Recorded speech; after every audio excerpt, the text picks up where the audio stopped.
Dude, check the news. It doesn't matter what channel.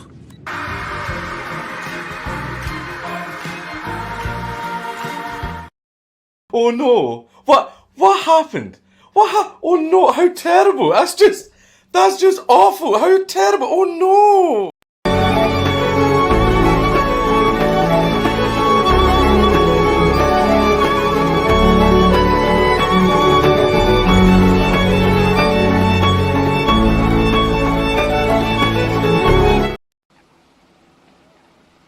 It's still up. No,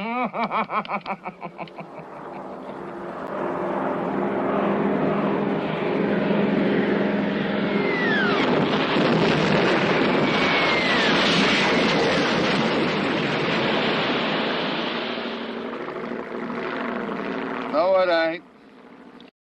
Farewell and adieu to you fair Spanish ladies. Farewell and adieu, you ladies of Spain.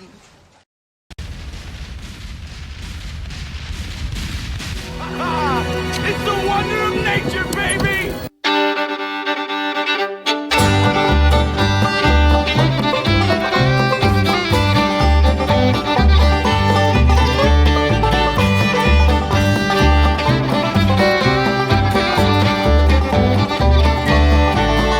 Yes, we'll really run the flag, boys will really once again, shouting the battle cry of freedom. We will really from the hillside, walk together from the plain, shouting the battle cry of freedom.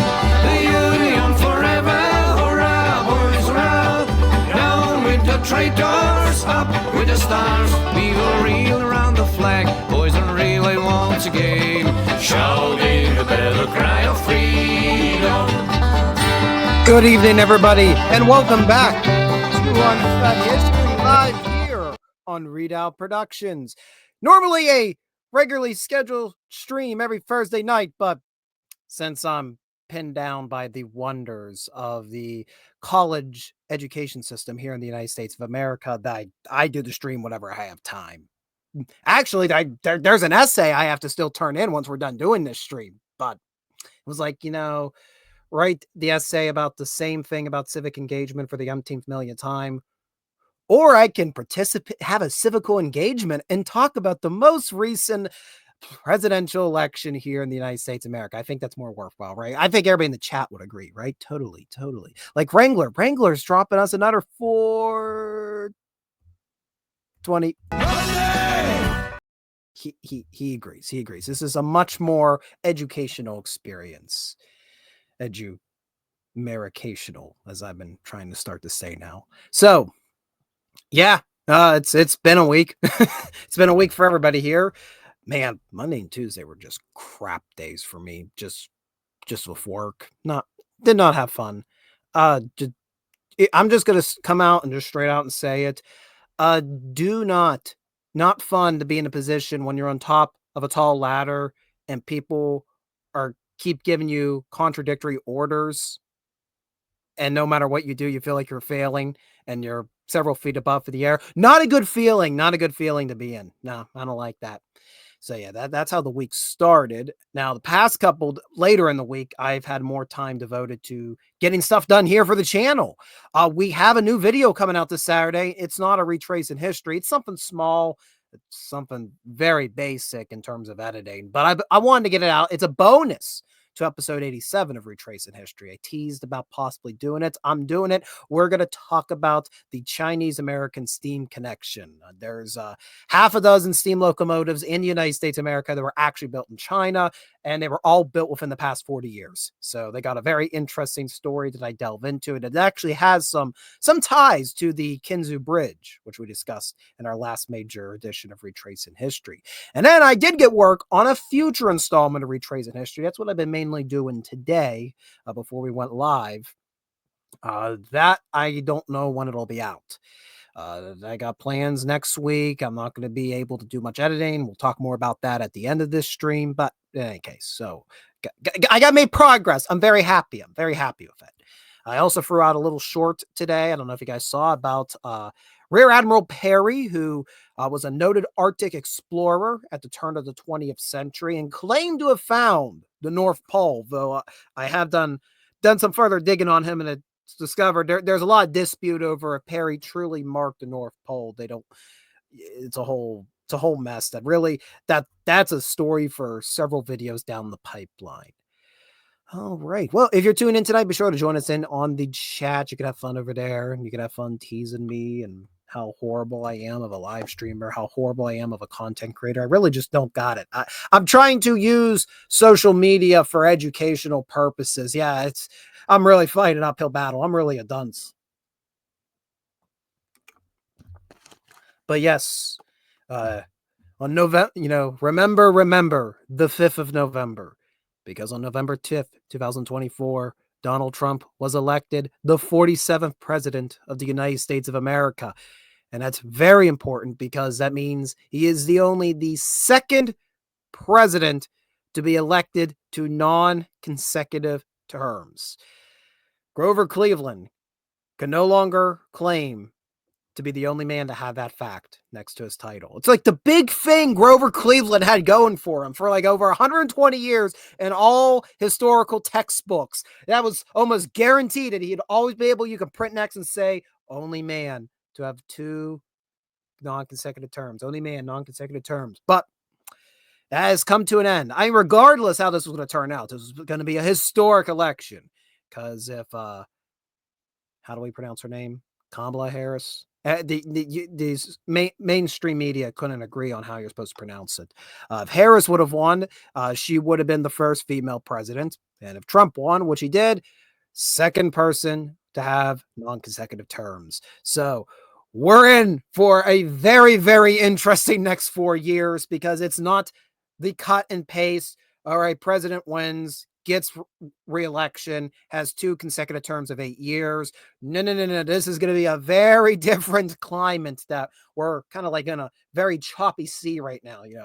We rolled off of the Obama administration of 8 years, careened into Trump's administration, careened into Biden's administration, careening back into Trump's administration. What's going to happen next? Who knows? And people are handling this very, very well on social media. They're handling it very well. They are they're in a very respectful manner, logging into their social media accounts and making absolute asses of themselves, as we expect for, when it comes to politics on the internet in the 21st century. Yes, there's not a higher honor than faking a temper tantrum in a 60-second clip. And that's really the main thing I want to talk about tonight. I know I kind of used the plug-in to be, the election rewrote the history books, because it totally did. All of them history books that claim Cleveland, only person to be elected to non-consecutive terms, all invalid now. We gotta chop them all up, recycle all the paper. It's all over. It's over. I mean, we've been pretty good at rewriting history books the past few years, so I think we could do that again. But no, the main thing I do generally want to talk about is, God, I'm tired of all these TikToks, these short form content, as I call them, because it's not just TikTok anymore. You got the YouTube Shorts, you got Twitter, you could do short form on Twitter, Facebook, all these freaking short form videos. They've been around for a number of years now, but every time they're very weird. They tend to have the most, what I call, just strangest of content. I don't get it. My puny little brain doesn't wrap around how some of the stuff can entertain you. And never fails that a lot of them involve people doing really, really stupid shit. Yeah, I'm going to be pretty vulgar tonight. I'm not going to deny. I'm not going to deny. Very, very stupid shit is what happens on these TikToks, especially when it gets involved with politics or people trying to be educational. It don't normally go well. It don't go normal, guys. So what I am noticing, you have all these people that are filming themselves throwing temper tantrums at the result of the election. It's a repeat of 2016. All those meltdown compilations. I think we've all seen the image of the lady throwing herself down on her knees, in the green raincoat screaming when Trump won in 2016. Everybody is trying to repeat that iconic image. I can't believe that's even an iconic image, but 8 years on, it is. They all want to make bank off it. Now that I believe, I don't even know if that was a sincere one. I think she kind of looked around before the actual cameras roll. My point is, these people, everybody's like saying, oh, look at this, look how ridiculous these people are. Yeah, they're ridiculous, but not in the way you think. Because I think most of them are faking it. They're whining reactions. Because you'll see most of these videos, they set them up. Like they're almost always in the bathroom too, in the mirror, so they can get the perfect shot. And then there's usually like a second delay where you can see them actually walking back away from the camera. And then that's when, the most annoying sound in the world hits the airwaves. And then it's for the next how many seconds of them kind of causing themselves self-harm. It's horrible. It's disgusting. And then they turn the phone off. And then I'm sure they get millions of views. Now, I'm going to be straightforward. I don't really know how do you make money off of stuff like TikTok? I really don't understand. Like, I understand how ad revenue works and also how it really doesn't work. But like, I was always in the impression, like, if you're building up ad revenue, you have to have like a good chunk of time for all them ads to build up. Because if you only have like a minute video, there's no real ad. There's nothing there. So how are they making any financial bank off of this? I guess they're not. I think it's just for the bragging rights, just so they can say millions of people watched me, millions of people. That self-affirmation, that ego that everybody has built into the me generation. Look at me, look at me, look at me, look at me. Ugh. Yeah, that's my opinion. Most of this crap is for clout. Because it also, a lot of the reactions are, I would argue, are a little bit more mellow and straight up lame compared to the freak stuff that we saw out of the 2016 election, as well as the 2020 election, and all the wonderful, whatever you want to call, all the wonderful cultural Marxism we've saw in between. But yeah, a lot of these reactions of what's supposed to be liberal meltdowns, I don't think it's sincere. I think a lot of it is just people making a fool out of themselves, and they're doing it intentionally. They know in their head, like once the video starts rolling, I think they go back with their merry lives. They do it for the clout. They do it because they want them views, and they'll do anything to say they got millions of followers. That's great. That means shit in the real world, in reality. Like, okay, that's great. Millions of people are following you. Are you transforming that into a viable income? Well, no. But everybody's following me. Everybody knows my name. Yes, but are you able to afford rent? Are you able to afford milk? Are you able to afford toiletry needs? Are you able to afford anything off of that? Well, no, I just apply for, unemployment because nobody can hire me for my special skills. And there lies the problem. And there lies the problem in our society, I suppose. I loathe short form content making, but it's not because I think there's nothing to be gained from it. Actually, on the contrary, you've probably noticed lately, I've been doing more and more short form content videos. In fact, I made a 40-second bumper to promote tonight's stream. And I'm going to try to do that more often and get the word out. I'm going to try to make bumpers more often to promote just short stuff when I'm about to post. Because it does help. There is an element of helping to promote, hey, Readout's going to be posting something today. I will not know that otherwise. Because sometimes social media platforms glitch and they don't inform the subscribers you've actually posted something, and they may not know until weeks later that this was posted. So these little short form videos do help content creators kind of get a bumper out there that kind of just nag Skunx Workshop, part of my Garrison, nag him and go, hey, got a video out this Saturday. It's going to be about Chinese American steam trains. I've also been thinking about an idea. I'm thinking about starting like a short form series, kind of like history fact of the day or something similar. I don't know when I would actually start producing that. When I'm done with college, at least, when I have a break to do that. And I'm thinking of kind of just locking myself in the room for a day and just crank out maybe a couple weeks worth of these minute facts and then start posting them up daily and just see what happens. Because let's be honest, the past couple generations, those, if you're dealing with, the Gen Z generation, which is what I'm part of, then you have the Gen Alpha generation that's coming. And even then, you could even include the millennials generations before both of those. They've been bombarded with social media. They've been bombarded with technology and this instantaneous communication, which human history has never had this much instantaneous communication. It is overwhelming to the human brain. And it's very, very much causing issues. It's very much causing issues. But there is also a lot to benefit from it because, hey, we can inform. If somebody makes a breakthrough in Japan, they can inform people in London instantaneously. It doesn't have to take weeks or years for this information to disseminate across the oceans. It's like, hey, don't drink bleach. Thank you, Japan. We will not drink bleach. You get what I'm saying on it, though. There's a lot to gain from it. With the bombarding of all this stuff at our fingertips, just able to order anything we want, review anything we want, buy anything just get anything we want at our fingertips. Again, all that's instantaneous gratification we're so used to today. It's definitely run our attention spans very thin. And it's something that everybody in the historical education field I know struggles is finding a way to communicate with younger generations and break through that short attention span. Because outside of 30 seconds, if you're not able to grab them, they're gone. Now, I know I went on a rant before, my touching grass rant, where I said, I know a lot of museums love having their interactive exhibits, which are great, but sometimes they can be a little too simplistic. They're all just touchscreens.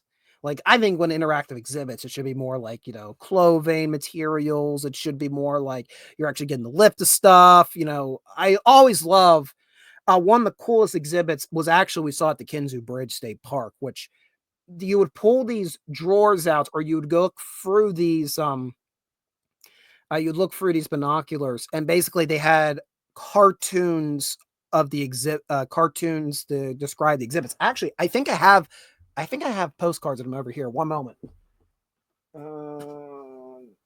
Do I? Oh, this is going to be really embarrassing if I don't. Now, I thought I left them over here, but apparently I did not. You could just go and watch episode 87 of Retracing History. You could just pull episode of 87 Retracing History, but okay, I don't know where I went with them. Okay, I don't know where they went. I don't know where they went. But if, are they buried under here? I mean, I got all sorts of crap on my desk from doing research. No, okay, they're not there either. They sold them as postcards, and now I don't know where those postcards went. And now I'm very concerned. My whole room is a rabbit hole. This house is a rabbit hole. Anyways, they use a comic-based system as their exhibits, as instead of just a straight-up sign saying, this is what happened on this day. No, they told each event as a comic strip, which is awesome. And there was a layer of interaction to actually see it, though, because you had to pull open the drawers or look through the binoculars. That's my level of interactions when it comes to museum displays. Just a simple touchscreen. The museum I worked at before, we had a touchscreen display in the corner, and next to nobody ever interacted with it. And if they did, it was for 30 seconds. I mean, we had 4 different modes. This thing was a museum onto itself, and nobody went beyond the first screen. They didn't play around with it or anything. So that's where this leads into my age-old rant of, I want visitor centers to have an exhibit of touching grass, the art of touching grass. Because gosh darn it, some people need it today. Just touch grass and you'll be fine. The dirt will soothe you, I promise. Using your hands to mold something, even if it's just to make a hole in the ground, it'll soothe you. I can't explain the science behind it. I'm not a scientist. I'm a historian, but I promise it'll work. So there's definitely something we struggle trying to get this story in very quickly, try to get people's attention because of the instantaneous bombardment we have of all sorts of communications. To actually sit around and listen for something build up is becoming very, very difficult with younger generations. So of course, that's where stuff like TikTok is entered to entertain people. Younger generations aren't, well, I shouldn't say everybody, of course, but trying to sit down and watch a whole show, it's not a lot of people don't want to sit down and do whole movies anymore. People aren't watching whole shows. And there's some people who don't even want to straight up watch a 15 or a 15-minute online video. So that 1 minute short, that's perfect for them. That's perfect entertainment. And then they can go see different other creators and have a very genuine, I'm being genuine on this one, you have a very diverse array of genres you're watching from 1 minute short form videos. Problem is usually it ends up just being brain rot. It's usually just people just doing weird, dumb, very stupid stuff, usually causing self-harm to themselves in some capacity. Then again, we had America's Funniest Home Video for many years and watched people do dumb stuff to themselves. I guess nothing's really changed. But my rant about all this is you can definitely use short form content for good. There's a wide variety of things you can do with it. You can probably tell whole stories with short form content. I mean, I have always loved those. I mean, everybody knows I'm a big fan of the Mystery Flesh Pit mythos. And that whole story is told not through videos. The whole story is told through brochures and photographs and news clippings and archival sources. Obviously, it's all fictitious and generated by one individual. I believe his name Trevor Roberts, if I'm not mistaken. And he runs this whole website for it. But still, it's this disconnected array of archival evidence. And it tells the whole story of this national park that was set up back in the 70s. And essentially, the United States government decided to be a great idea to mine and also explore a eldritch horror underneath the Texas soil.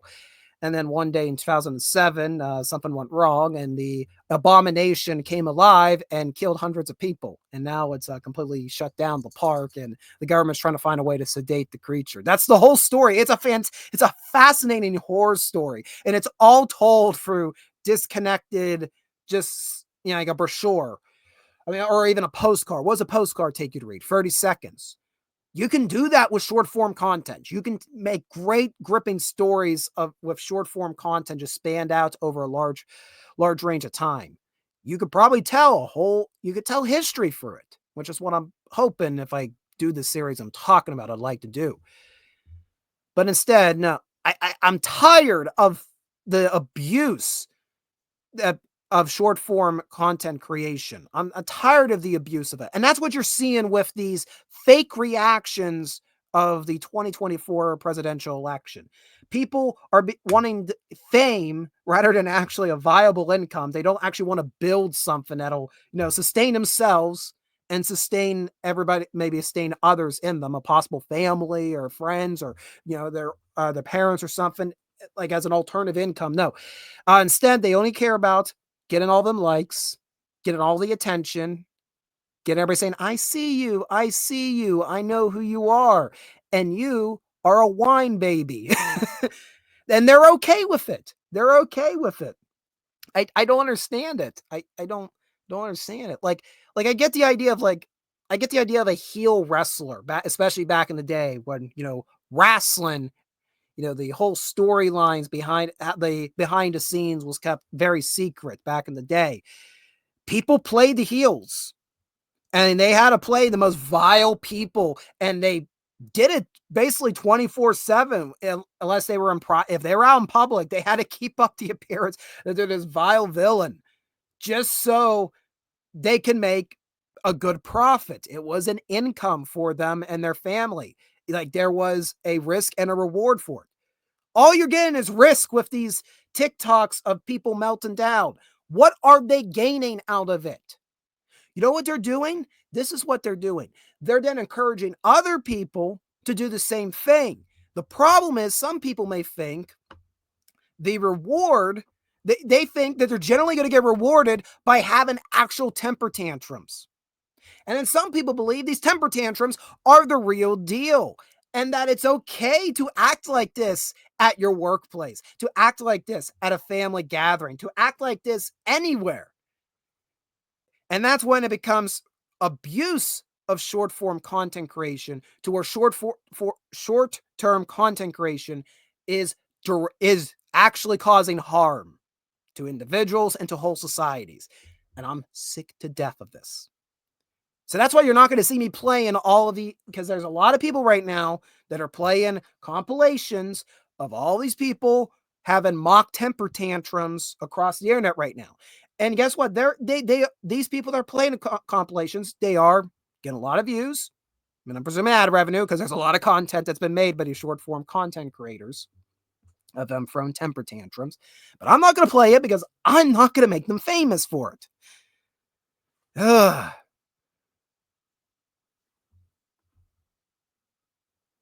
The West has fallen. The West has fallen, Squidward.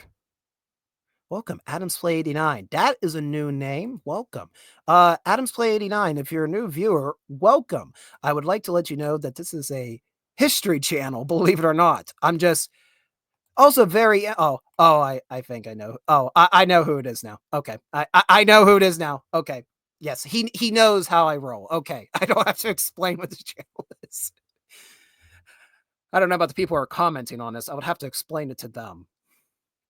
Yeah, no, I'm just going on a rant about how short form content creation is being abused and is causing harm to Western civilization and any society, really. It doesn't just have to be the United States of America. All right. We have a lot of people tuning in right now. Very excited about that. The 11 Pennsylvania Volunteer Infantry has just invaded my chat. Oh dear. I'm very scared. Rusty Shacklefold has joined in chat. I know who that is. I don't know how I feel about Coulter's regiment invading my chat.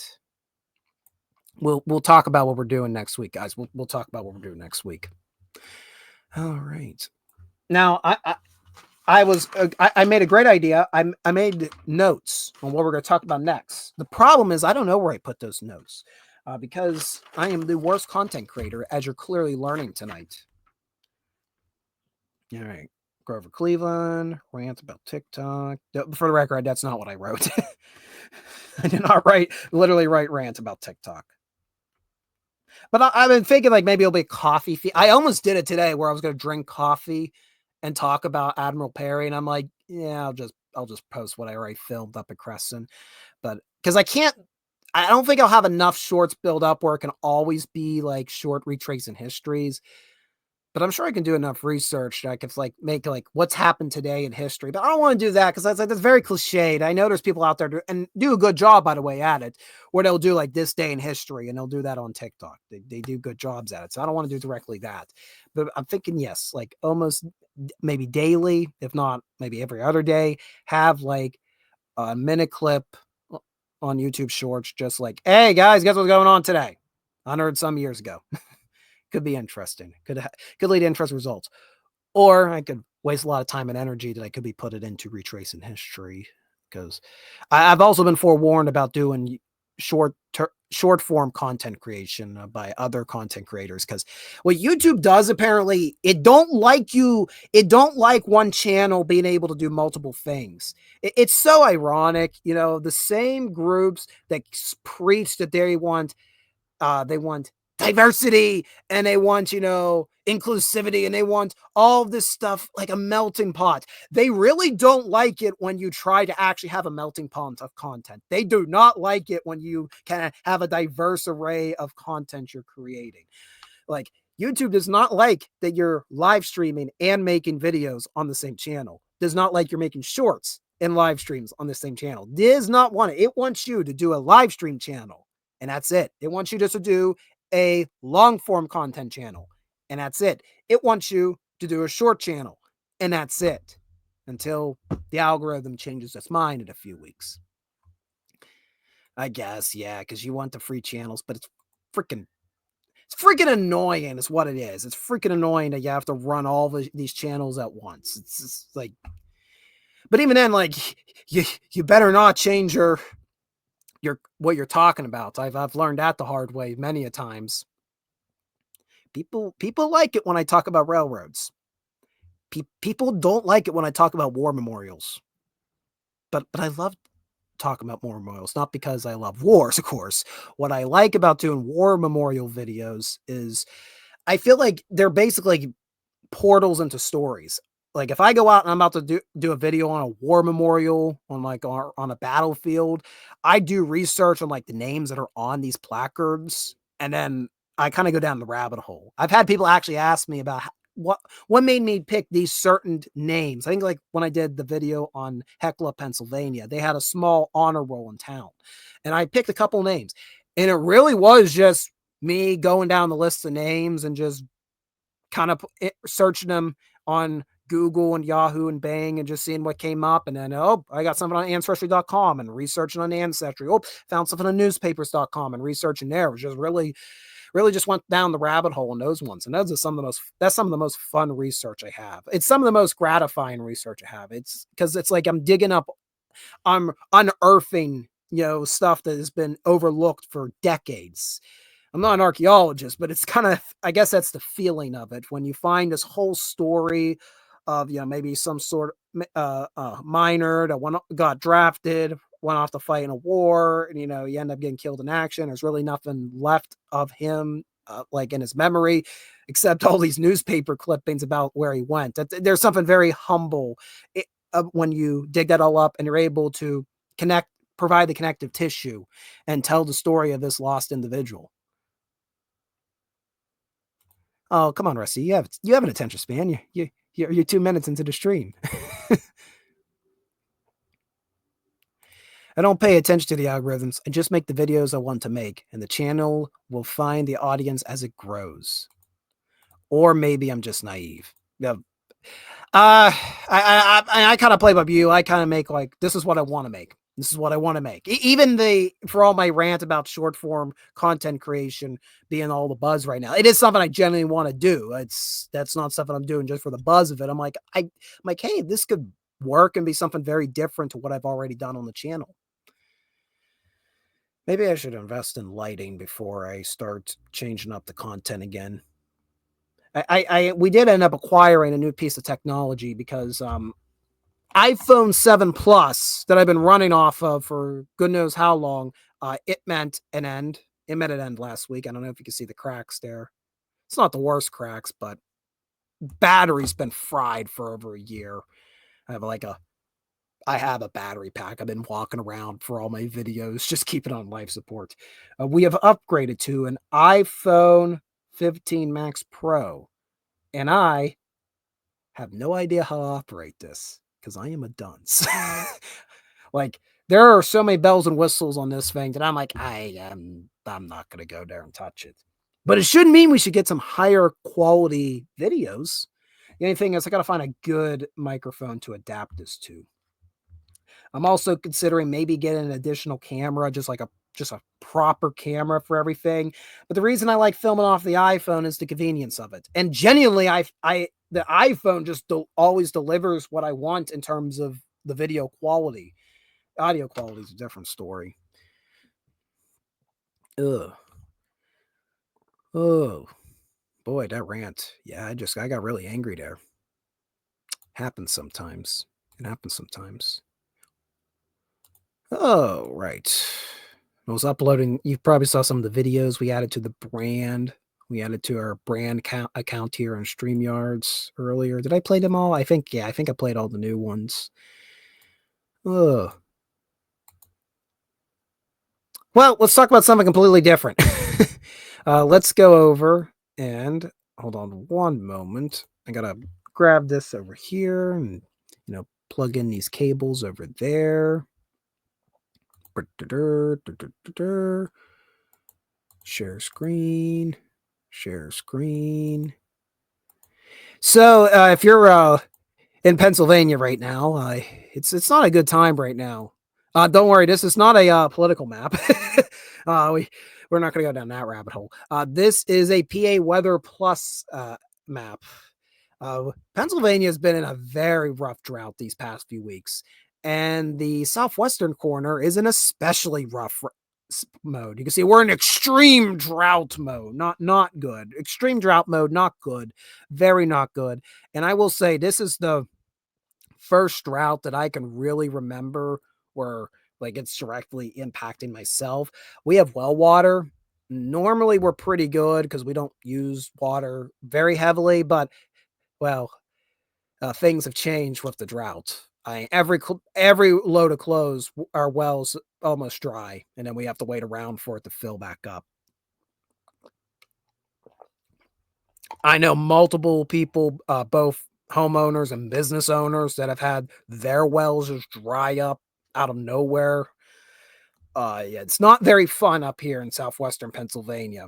The only good thing that's come out of this drought is the fact that a lot of history is being unearthed. You may know where this is going. Uh, in the 1940s and 50s, there was a series of dams built around Pittsburgh. The idea was to provide flood control for the three major rivers that meet down in Pittsburgh. 1936, there was a terrible flood in St. Patrick's Day. Like water went 40 feet up, like 20 feet over the flood stage. It's considered the worst flood in Pittsburgh history. And really, St. Patrick's Day 1936, the whole northeast of the United States suffered some type of flooding. So to avoid that happening again, the idea was to put these series of dams. Now, it took some time to get it going because of World War II, but by the 40s and the early 50s, most of them were established. One of them was the Youghiogheny River Lake Dam. That would be located I think is it Somerset County? I believe it is in Somerset County, or I'm trying to draw a map in my head. Yeah, it's in the very bottom of Somerset County. The government went in there to build a dam, the Army Corps of Engineers, of course, they declared eminent domain on a number of communities, and those communities were flattened. One of them being the community of Summerfield. Wasn't a very big community, only had a population about 100 when the government evicted everybody out of there. But something very special about Summerfield, and that is it was initially called the Great Crossings. The Great Crossings was where, in 1755, General Edward Braddock's British Army traversed the Youghiogheny River. And the year before, Colonel George Washington and the Virginia Regiment had also traversed the Youghiogheny River on their way to the Battle of Fort Necessity. Braddock did the same thing on a larger scale on the way to his defeat against the French and native forces in the Battle of the Monongahela. It was Braddock's trail, which he blazed, became the first federally funded highway for the United States, known as the National Road. And that was constructed in the early 19th century. To do this, infrastructure was needed to get across these waterways, including a free arched stone bridge across the Great Crossings. And eventually, the community of Summerfield sprung up around this large stone arched bridge. And this was like a highlight of people traveling on the National Road throughout the 19th and 20th century. This bridge marked approximately where Washington had once crossed as a young officer for the British. So, the reason I'm bringing this all up, you're probably wondering, what does this have to do with the drought? Well, see, when they flooded Summerfield, they leveled everything except the bridge. And when we get to drought conditions in southwestern Pennsylvania, it means the Youghiogheny River Lake gets really low. So low that the bridge is exposed once more.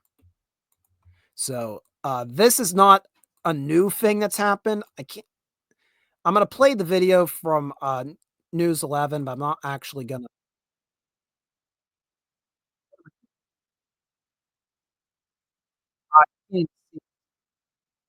Let's remove that. Let's I'm a great content creator, ain't I, guys? This is why I'm a historian first. Here we are. Where are we? Oh, What is with these news websites? They always do this where the video that's the main thing of the page, they put it in a little corner. I don't want to read the transcript. I want to watch the actual freaking video. Oh. Yeah, tonight I'm very angry, apparently. Very angry. So yeah, this is the bridge. The bridge was built in 1818. President Monroe was actually there at its dedication. And it's still intact. I mean, you can see the siding's been crumbled off, but the whole span is 100% intact. And this year in particular, a lot of people have come out. Now, I got to see this back in 2015. My grandfather, when he got word the water level was so low to see the bridge, he took me down there. And then we went the year after because there was another severe drought. But I don't think it has been exposed ever since then. So this is a big deal. And for what I guess maybe because of the rapid development of social media since then, this has been like on mainstream news. This has been on like world news, the Great Crossings Bridge being exposed. So again, it's not the first time this has happened, but this is the most press coverage I recall it ever getting. Everybody's getting to see it but me. I'm hoping to rectify that inequity hopefully this weekend. I just haven't had time. But yeah, it's one of the few perks of droughts happening is when the water levels of these man-made lakes drop. And then you get to see all the stuff that had to be left behind in order to try to attempt to control Mother Nature. Friendly reminder, we do not control Mother Nature's as humans. That is just impossible, but we still live in this foolish idea that we're going to. So you get these cool vestiges of the past, like the Great Crossings Bridge. So that's been like, and this has been going on, I think since the beginning of October, the bridge began making its appearance known again. And I think they're expecting it to continue at least through the end of November. They are expecting the lake to return to its normal stages in December. The earliest chance of proper rain, though, really isn't seem to be coming until Sunday. You know, it's been rough in Pennsylvania with the drought. The Blue Mountain Range, there's been a massive wildfire occurring out there in central Pennsylvania because of the drought. A lot of brush fires are happening around where I've been living. It's not good. It's not good. I'm praying for rain. You know, like when you watch The Crow, you know, they keep saying, you know how it's always sad because it's always raining. We need the rain that Detroit has in The Crow right now. That's what Pennsylvania needs right now. Oh, and Captain Garrett to the Swords and Stars, this podcast has popped in. Hell to the Commonwealth. She did our country proud on Tuesday, referring to the Commonwealth of Pennsylvania, which actually voted for Trump, believe it or not, for the presidential election. That was one of the key swing states. I could talk about the time oh yeah. So this was a few weeks ago. It never made air. So I think I'll just talk about it because I tell you, it happened. I ended up getting interviewed by like an Irish news station about a month or two ago because I was in line for something, and they were coming around asking everybody their opinions of the forthcoming election. That was interesting. They asked my opinion on it, and I proceeded to go down a tirade about the Whiskey Rebellion because I'm like, it's my moment of fame. F. Alexander Hamilton. Okay, I didn't literally say that, but I explained the interesting layout, the interesting layout Pennsylvania has, where it's like you got these key cities on the western and eastern fringes of the state, and then you have the whole rest of the Commonwealth. And let's just say the cities in the middle, they are polar opposites politically. They don't necessarily get along with each other, which really isn't anything unusual for any state, but it is. I find it, if you look at Pennsylvania, it's like perfectly balanced, like geographically, where you would have the Democratic city and the Republican county. It's like perfect geographically balanced, where it's like hundreds of miles of Republican, and then you have these two free blue cities, and most of the population, of course, because it's the city, that's where it is. Where you have some states, like if you look like, I guess, what I was going to say, like if you look at like Kansas and like everybody's skewed over on the right hand side because they're over there, you know, I know Kansas City, Missouri is technically Missouri, but you get my point. You know, like Kansas is all skewed the population on the right hand side or things like that. You have the fun, you know, next to the bodies of water, of course. Like California, all its big populations is on the west coast.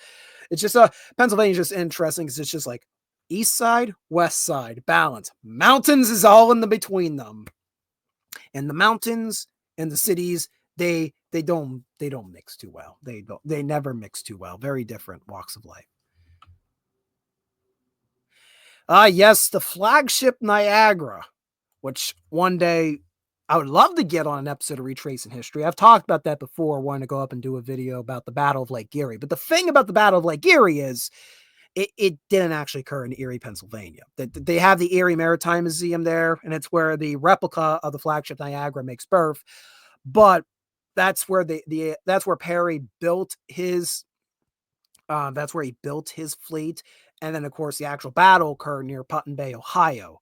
And there is actually a national park site, not at the battlefield because it's Lake Erie, but they have in Put in Bay, they have like the Perry Peace Monument. So if I would want to do a proper video of the Battle of Lake Erie, that's a road trip there. You know, I got to go from one end of Lake Erie all the way to the other. It'd be rewarding in the end. I wouldn't deny it. Yeah, we don't go, like I said, we don't go to Philadelphia. No, I've said this on multiple, not just me, but I've said our chats. Yeah, Philadelphia, no-go zone for me. No-go zone right now. No, I'm not going there. Just not safe. It's just not safe. I'd love to go to see Independence Hall and stuff, but that's too much city. I don't do well in cities. Nah, that's the thought's scaring me. You guys are scaring me now. You mentioned Philly, and now I'm scared at him. See what you did to me? You scared me. I guess I won't go and be in that Remembrance Day parade. I'm too scared to go east. Darn. You can tell you can tell the captain that's my reasoning. Oh yes, a lot of people in there talking about the election. Let's see what else. Yep. Yeah, California is always the big name for wildfires. Honestly, I can't think of like a big, well, we had a small wildfire in Ohio, Powell, Pennsylvania a few years ago. It didn't get out of hand, but there was one, but that was a number of years ago. But yeah, the one that's occurring right now on the Blue Ridge Mountains, PA, yeah, it's not Blue Mountain, not good. Not good from the little videos I've seen. S. Ander twin. I know who that is too. I keep like, who's this? Oh wait, if you want dark history, Crawford and Sandusky. Oh yes, the execution of William Crawford, Battle of Sandusky, 1782. 1782, the lost year of the American Revolution. Everybody's like, yeah, Yorktown, Cornwallis surrendered to Washington. Let's jump to 1783. It's like, but guys, we got like a year and a half of war still going on, and we completely overlook the expedition that was set up by William Crawford that was meant to raid native villages around the Sandusky villages, northwestern Ohio, and it did not go well for the Americans. They, of course, like any time an American expedition is set up to go into Ohio, it gets ambushed and they get chased back. And Crawford got separated, and the tribes that had captured him, they had accused him of the Gnotnuda massacre, of perpetrating it. Now, Crawford, in fact, did not perpetrate the massacre. That was Washington County militiamen, but Crawford was burned at the stake, poked to death for those crimes. So yeah, Crawford did not have a good time.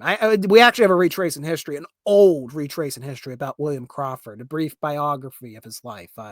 He had a large estate in what is now Connellsville, Pennsylvania, and they got a very small reproduction of what his cabin may have looked like when he first settled the region right after the French and Indian War. So yeah, that's an older video. Yeah, Crawford Sandusky, dark history, definitely dark history.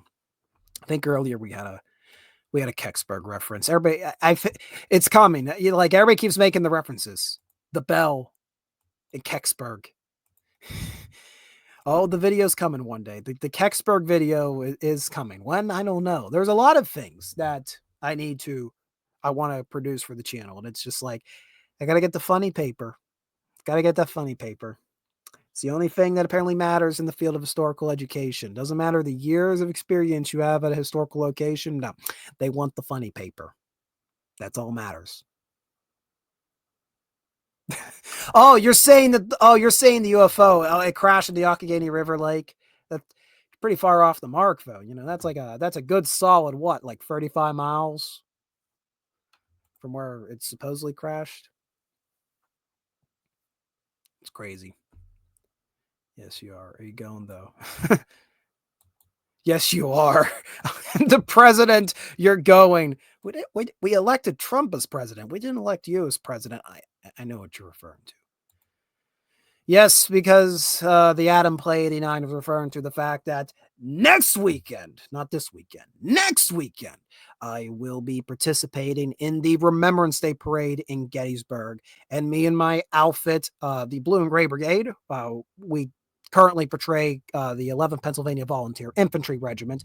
We're going to be joining our line company, which are other reenactors, and we'll be marching down Baltimore Street for the anniversary of Lincoln's Gettysburg Address. Though I don't think it technically lands on the anniversary this year. I have to go double check. I know it's a Saturday, but I don't think Lincoln gave the address on the 16th. I think it was the 15th, if I'm not mistaken.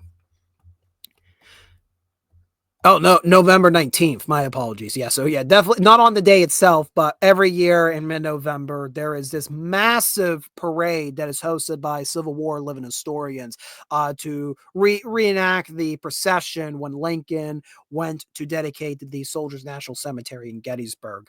So it's one of the biggest days for Gettysburg, Pennsylvania, and it'll be the second time I've gotten to participate with the parade. The last time I got to participate in the Gettysburg Parade, my car did not make it back. And that's all the more we're going to say about that. Got a new car. Well, not a new car, but, you know, it's a newer car because it's not in the junkyard. Although it feels like it always has 1 foot in it. Never fight uphill, boys. Never fight uphill. He's a great leader. Great leader. Never fight uphill, boys, but he did anyways. What a great leader. The second Gettysburg Address. Yeah, it's that. Those were some comments that he made. Unfortunately, they will live on in infamy. They will live on in memory. Those people will not stop quoting Trump's bent on the Gettysburg Address for how ridiculous it was. Oh boy. What else do we got? That's an election map. I don't think we want to look at that. I don't even know why I had that up there. Was it just to remind me that the election happened? Decision desk update on Nevada. According to AP News, Trump's at 295 electoral votes. Kamala Harris is 226. The only ones that really haven't been officially turned in is Nevada and Arizona because they just can't get their act together, apparently.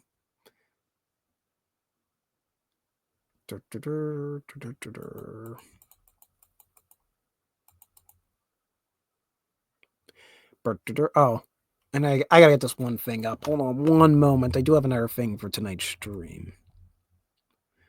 Ugh. Why are we having a dance? No, we're not having a dance party with Beyonce in my chat. No, Adam. No.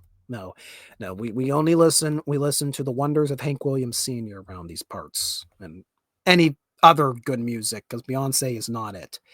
And the focus is. I refuse to spend large money on quality technology. I will run this thing jerry-rigged till I go into my grave. Holding on to my cheapo folding Luxor lamp and my other Luxor lamp that are ever. These aren't even really technically Luxor lamps, but I'm just going to hold on to them for my dear life. I don't know why I'm doing this. It's the delirium. Oh God, no! I won't just say that is a good song. That, to be fair, that is good music. You got me there. Fort Stephen. I've not heard of Fort Stephen. I've heard of Fort Meigs. Fort Stephen. There's a Fort Stephen in Oregon. I know that has nothing to do with the War of 1812. Oh, Fort Stevens, New York, possibly.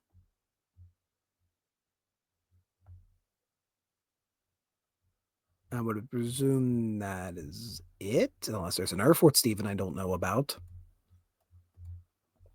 There's also Fort McHenry.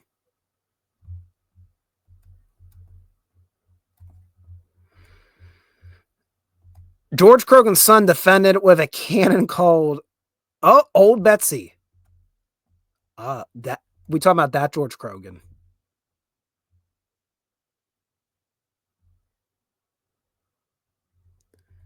Hopefully soon you'll be able to take guests. Yeah, hopefully when I got a schedule together, then I can, I got time to proper schedule out. Because like right now I don't. It's like the reason I'm doing this stream is because next week I'll be gone the whole weekend doing stuff for Remembrance Day.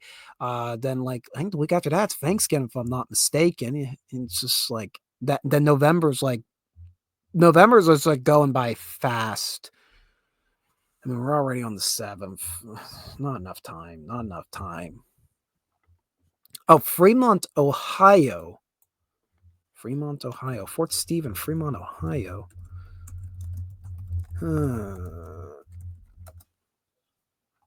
Oh, Fort Stevenson. Okay, that's probably what he meant. Okay, because I typed in Stephen. Very, very different thing. My bad, guys. We can go read it. Why not? Let's go read a little bit. No, it says the URL's not found. Why? Why is it not found? Why, Gary? Why? Why is it not found? Okay, can we go with the Daughters of the American Revolution, perhaps? I'm reading it from the DAR website. There ain't much about it except Fort Stephen was one of the chain of forts along the William H. Harrison Military Trail. During the War of 1812, it was the site of the Battle of Fort Stevenson, when it was commanded by Colonel George Croghan. On August 2nd, 1903, the 90th anniversary of the victory at the Battle of Fort Stevenson in 1813, a granite boulder with a bronze tablet was placed in memory of the fort and its commander. This battle is significant as it ended the war on U.S. soil in the West, and the battle moved to the waters of Lake Erie with Perry's victory, September 10th, 1813. So, yeah, not much there on the placard, but there is a placard apparently. We got Torrin, Ohio. Okay, if Torrin, Ohio Torrin, Ohio gives us a lot more. There's Betsy, cannon. Hold on. I guess I could show. I guess I can be kind to the chat. I'll show you what I'm reading. No, you're just gonna look at my derpy face all night and go, dude, what is he doing? I don't know. What is Readout doing? Really, I don't know. I just got on there, made that rant, and then I'm in a fog afterwards. I need that like 5-hour energy that the captain got, because he got far more energy than I do. Oh, speaking of the captain, for $9.99, that requires a not a banner. That requires a this. Yeah, I think it's. Yes, it does. I want to see a Niagara video, an Independence Hall video. I visited there, and the Liberty Bell, an Old City Tavern in Philly. Would also love to hear accuracy of Revolutionary War Museum. What do you mean by accuracy of the Revolutionary War Museum? I'm presuming you're talking about the Museum of the American Revolution. I don't know. I just can't go into Philly, man. It's a no-go zone. I'd love to I'll just melt. I'll cross the Schuylkill and just melt. You know how close you guys were seeing to me melt? I was along the Schuylkill. I didn't cross it though when I was at Valley Forge. The video I still got to find a way to put together. Because there's like a lot of photos of a lot of rain. And no narration because it was so darn windy. We couldn't actually film on location. We could just we got out of the car, photograph, got in the car, and just next stop. I was there. I got the true Valley Forge experience.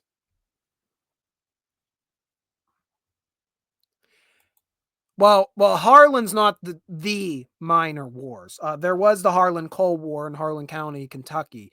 If you're only going to talk about the coal mine wars, you're talking about the West Virginia mine wars of 1920 and 1921.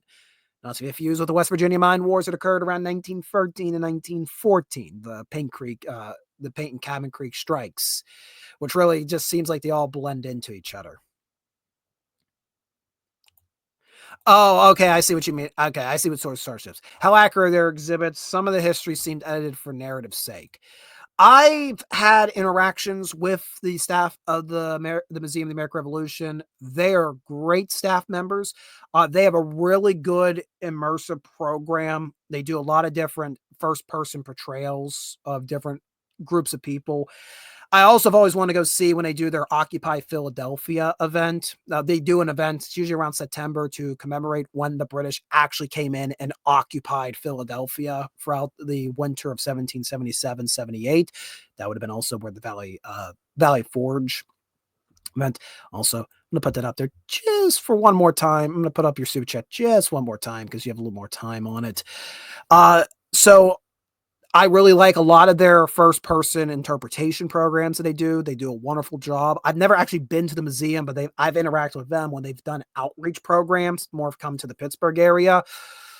They do a lot more cover. I will say they do what their objective is really to try to hit like every aspect you possibly could hit on the American Revolution. Like, they will never be satisfied. They're like, if there is another, we will not be satisfied until every stone has been overturned when it comes to the revolution.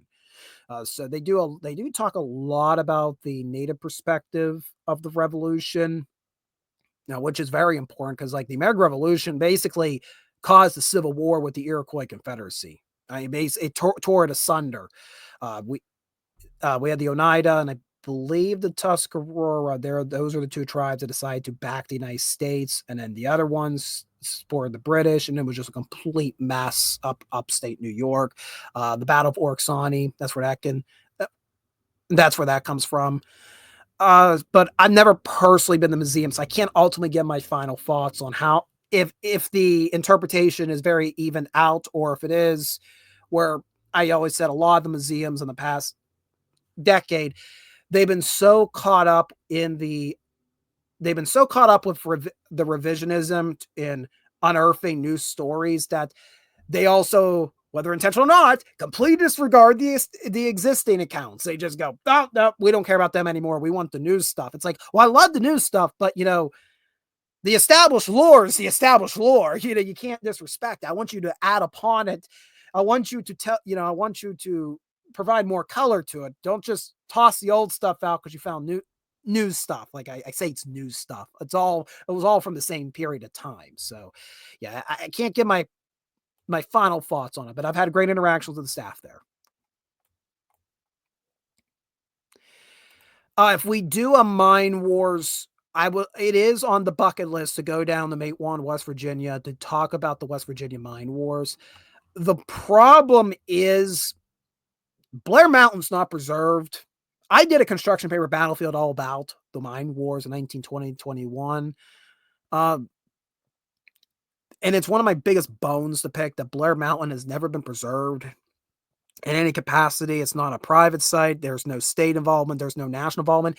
There was a fierce battle involving it being placed on the National Register of Historical Places, which really is simply the government going, we deem that you have historical significance, but we're not going to grant you the privilege of having funding to maintain your historical state. Man, I can make a really good meme with the Jedi Council telling Anakin, you're on the council, but we deny you the rank of Jedi. Or, I could do a great riff on that because that's essentially what the National Register of Historical Places is. It's a way of the government saying, see, we recognize that you're important. We'll put you on the list. No, we're not going to give you any funding. We got to go fund one of our pork barrel projects. So, yeah, none of the battlefield's preserved, and it pisses me off because it deserves to be. It's the site of the largest insurrection of any capacity since the American Civil War. In this case, it's not really an insurrection against the federal government. More so, it's an insurrection against the state of West Virginia because anywhere from 7 to 10,000 coal miners organized in a very loose militia that was on the scale of some armies you read about. They acquired equipment. They had they commandeered Gatling guns. They had everything. And their goal was to march on Logan, West Virginia. And essentially, because the southern counties of southwestern Virginia, they were not unionized. They were the only ones that were holding out. And that's because the county governments just had a tight grip on the miners and trying to crack down on unionization occurring. So it just turned into basically a whole-on war. And eventually got to the point that this, I just want to say, you had your pro-union militia, and then you had your anti-union militias, which included state troopers, county police officials, local authority figures, Baldwin felt agents. It was a detective agency that the mines would often hire out to be basically the enforcers, basically the Pinkertons for this region, and just any volunteers that were against the unions. And they went for a whole week on Blair Mountain. It was World War I in West Virginia. There were trenches, there were machine gun nests. You can still go. There's photographs of these cement block houses that were built on Blair Mountain to stop the Union Army. And not that Union Army that I portray, a different one. And eventually the United States government did get involved, intervene, and force both sides to disarm and disperse. It was a whole mess. It needs to be preserved. Nobody will buy that mountaintop. It's still under threat of being strip mined. So I want to do a video badly, but there's nothing. Pennerton's Dutch. Oh no, I've opened the Red Dead Redemption memes. No, I don't know if I can survive in that one. So yeah, I'd love to do a West. There is a museum for the Mine Wars. I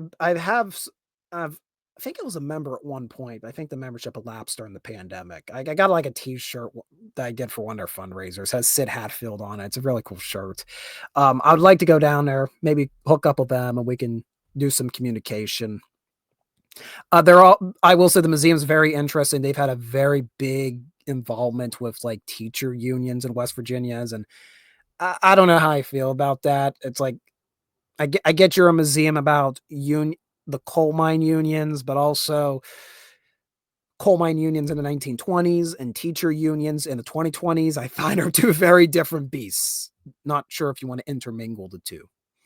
So, but they have a museum down there, and there have been efforts to start putting signage down in the area where the Union militia marched from out of Charleston and then marched down through the valleys and then up to where the actual battle occurred. So there is efforts being made to start monumentizing that trail.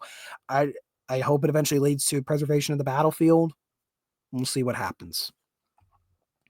Okay, we're having a conversation going on here. Oh, here we are. Yeah, yes, the character of Melisande Dufort. Am I pronounced? The freaking French. I'm French. Melisande in my novel Blood and Oak was adopted by the Tuscarora after her parents were massacred at Cherry Valley. Yes, I do remember that plot point about it, but I just went on a whole tirade about the French for some reason. Also, Melisande, best girl in Blood and Oak series. Just gonna say that right now. Adam's given the basics. He's given the short form content version of the West Virginia Mine Wars. He's doing my job for him. They said we want to unionize. Bosses said no. Workers said the F we want. Loads rifle, malicious intent. You're not granted the rank of master. These two things have nothing in common, but it's very funny that they're next to each other. And then, of course, Wrangler respond to about Melisande.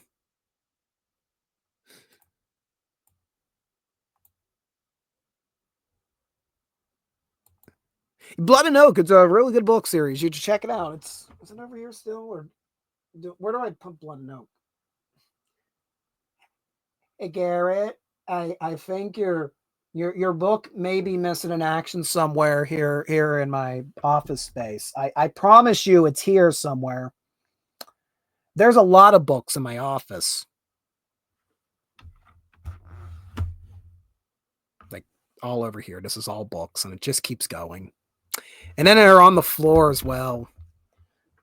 Where did I put Blood and Oak? I just keep losing stuff tonight. I'm just like, where are the postcards from Kinzu? Where's Captain Garrett's book? Where's everything? Just goes into the black hole, the omnipresent black hole. Soon to appear, probably, I guess. I don't know. Maybe it'll pop out on Iron Age Knights or something. It'll just hit Royce in the head or something. I don't know. Maybe that's where the black hole empties out. It would make sense. It would make sense that all black holes lead to Royce's pile. His pile of books that he needs to read. Anyways, Blood and Oak is a great book. You should check it out.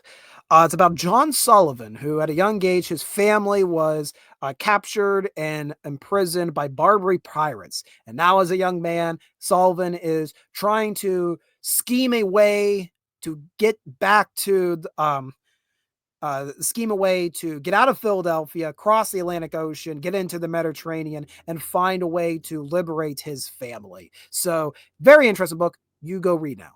It's a duology. Go read now. Yeah, I've yet to hit Wolves of I've yet to hit Wolves Will Eat. I've yet to hit it yet. And we got to also Wrangler and Garrett. We can't do it until probably December.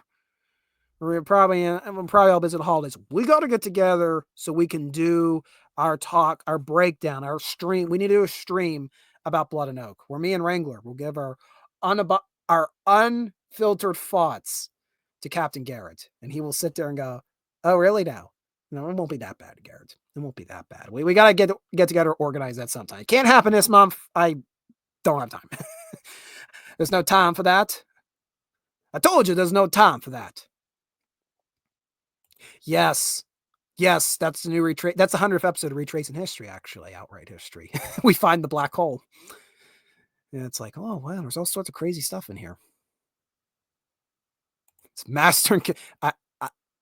Go on, Captain. You can sell Readout Productions on just about anything if you describe it as being something like Master and Commander. The best Napoleonic War movie. Fight me. It's at least for naval action. It's the best Napoleonic naval. It's the best Age of Sail movie. Period. It's the best Age of Sail movie. Period. The only Napoleonic War movie that can come and rival it is Waterloo, but they're two very different beasts. Because Master Commander is nautical, Waterloo is, of course, infantry. Very different beasts. The Duels is good, but I'm talking about actual portrayal of if you want to a true historical moment or be truly immersed in the history. I mean, The Duelist is good. We don't talk about that movie.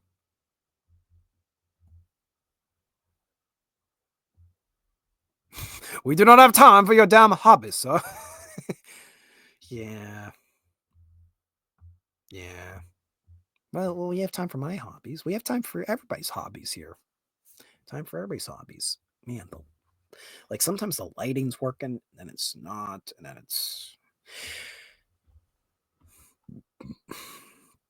Napoleon was shot. He corrected it. Okay, I was waiting if I was gonna have to correct him or you were gonna correct yourself. Yeah, we don't talk about that movie. It's bad. Okay, Ridley Scott history movies are bad. Okay, don't do those movies. They're not good for your education. Okay, they may be fun, but not good for your health. Not good for your educational health. Okay, class.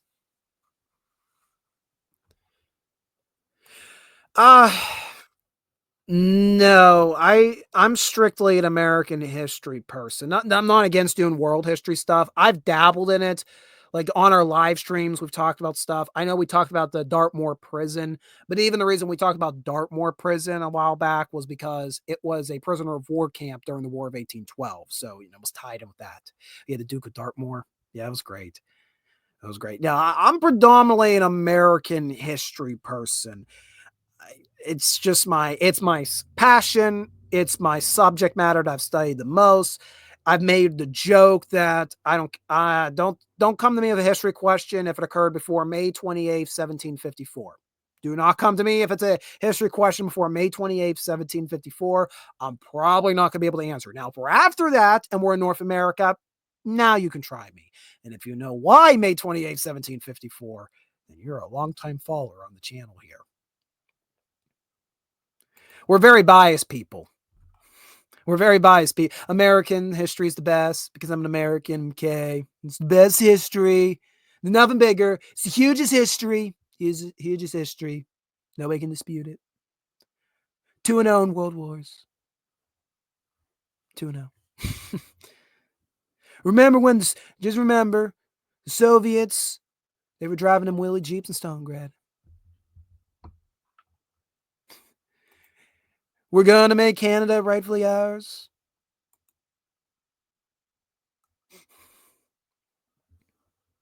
Yeah.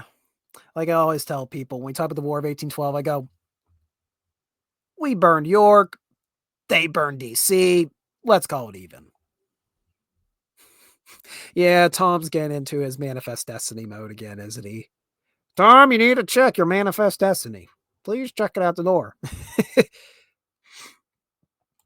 Way the goodest. Way the goodest. Yes. Yes.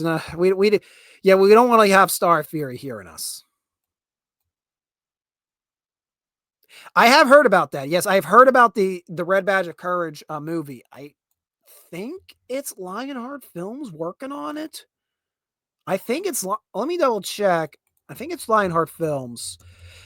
Why not? Let's talk about that. That's a good idea. So there is, if you don't know, there is somebody working on a new feature-length adaptation of the Red Badge of Courage, and it's being conducted through Lionheart Filmworks. And Lionheart Filmworks also were the production team behind Wicked Spring, which came out like 2 decades ago. And Wicked Spring is a very interesting piece of a film. It's an independent project. It's very small scale. It's a very isolated story, but it's a Civil War movie made by living historians for living historians, but it actually has some pretty good production quality in it. Considering how small the budget is, you wouldn't know Wicked Spring was that much of a shoestring budget. So I would recommend Wicked Spring if you're okay with very small, intimate accounts of the American Civil War. Check it out, see what Lionheart Filmworks could do. Normally they were production teams they provide stock footage essentially for historical periods. They also had a hand in producing I think they had a hand in Legends and Lies. I'm not certain on it. They've done a lot of documentary work for historic sites. Lionheart Films, very good people. If I'm not mistaken, History Savior 1941 is actually leased stock footage from them before. And for some of his videos. Anyways, it's Lionheart Filmworks. They are working on a new full feature-length film, and it's an adaptation of Red Badge of Courage, and I'm very excited for it. I'm going to see if I can maybe find a trailer for it. Because they did a crowdfunding campaign a little while ago, and that worked.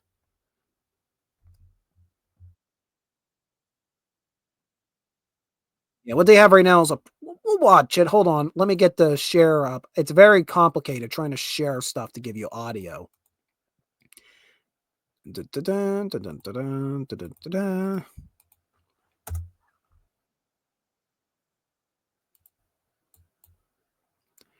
Gotta do this. StreamYard, you can just be a pain in my... Wait, why am I centering myself now? I've sworn so many times on tonight's stream. Oh, it's because I'm not talking about politics anymore. See, I just go unfiltered when we do politics because I'm like, who cares? I'm going down swinging. All right. Okay. Man, I got it pulled up twice. Okay, I think this is the one. We're gonna let it play.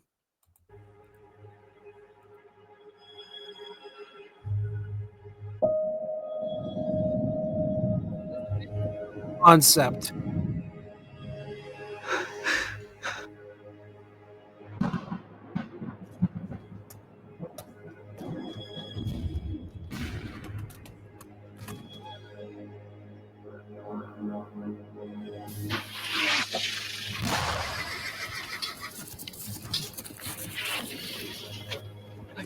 What's the matter? What happened? Why are you running?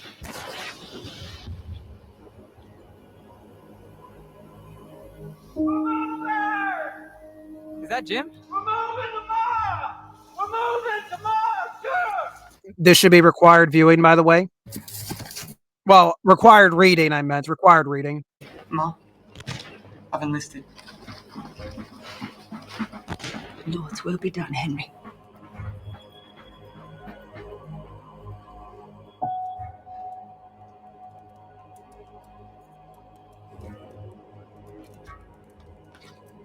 Think any of the boys will run? Also, I've seen some photos of that set. Maybe they a few of them run. They did one of There's the some kind in every regiment, winter dugout cabins. especially when they first goes on the It's really fire. cool looking that they actually built like the whole dugout cabin with the canvas. You're using your shelter halves as roofing. They'll call us fresh fish. Boys come a good stock, and most of them will fight like sin after they get shooting. I also saw them third corps insignias. You're getting blue, boy. You looking thunder and peaked. What the dickens is wrong with you? Nothing. Thinking.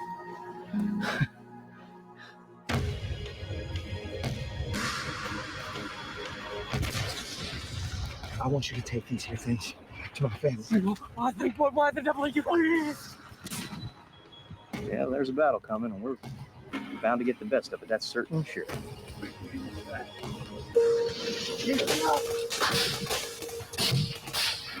You notice the ground cloth being used for the essentially the door from the cabin. Here they come! Here they come!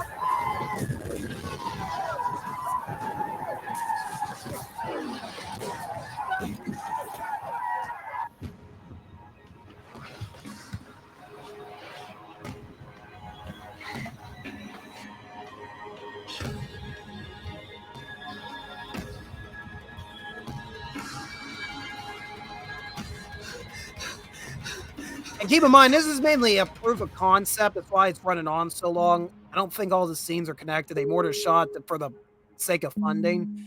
No, the Liner film's pretty good when they have full control over their productions when it comes to accuracy. Like, they've done some documentary stuff where they're more just a camera crew, kind of just filming, you know, like a reenactment.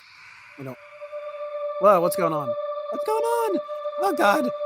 Oh, it's over here. It's over here. It's the remastered teaser trailer. But yeah, no, I'm very much looking forward to that. I think they got a website for the Red Badge of Courage. Red Badge of Courage.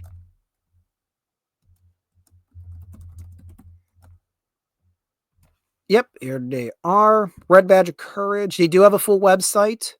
I could just share. Well, I'm sorry. I'm tired. I'm tired. And the thing, I still got an essay to write after this. I am so boned.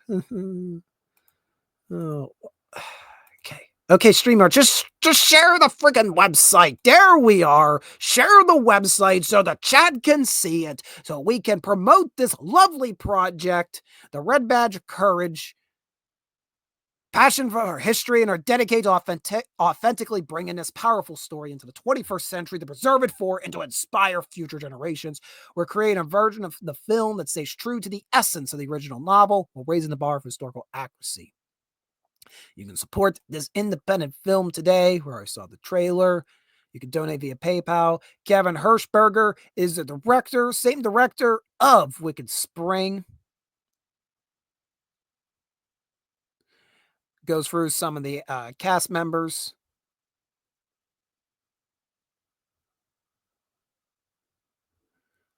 Which looks like they're actually giving them full names, if I'm not mistaken. They don't have like proper names in the book. They're just like Loud Soldiers, Tall Soldier.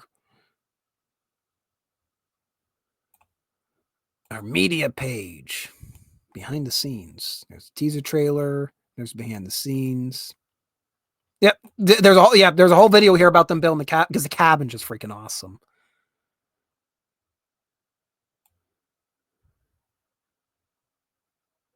All right. So yes, I will share the link. So if you want to go and support this independent project,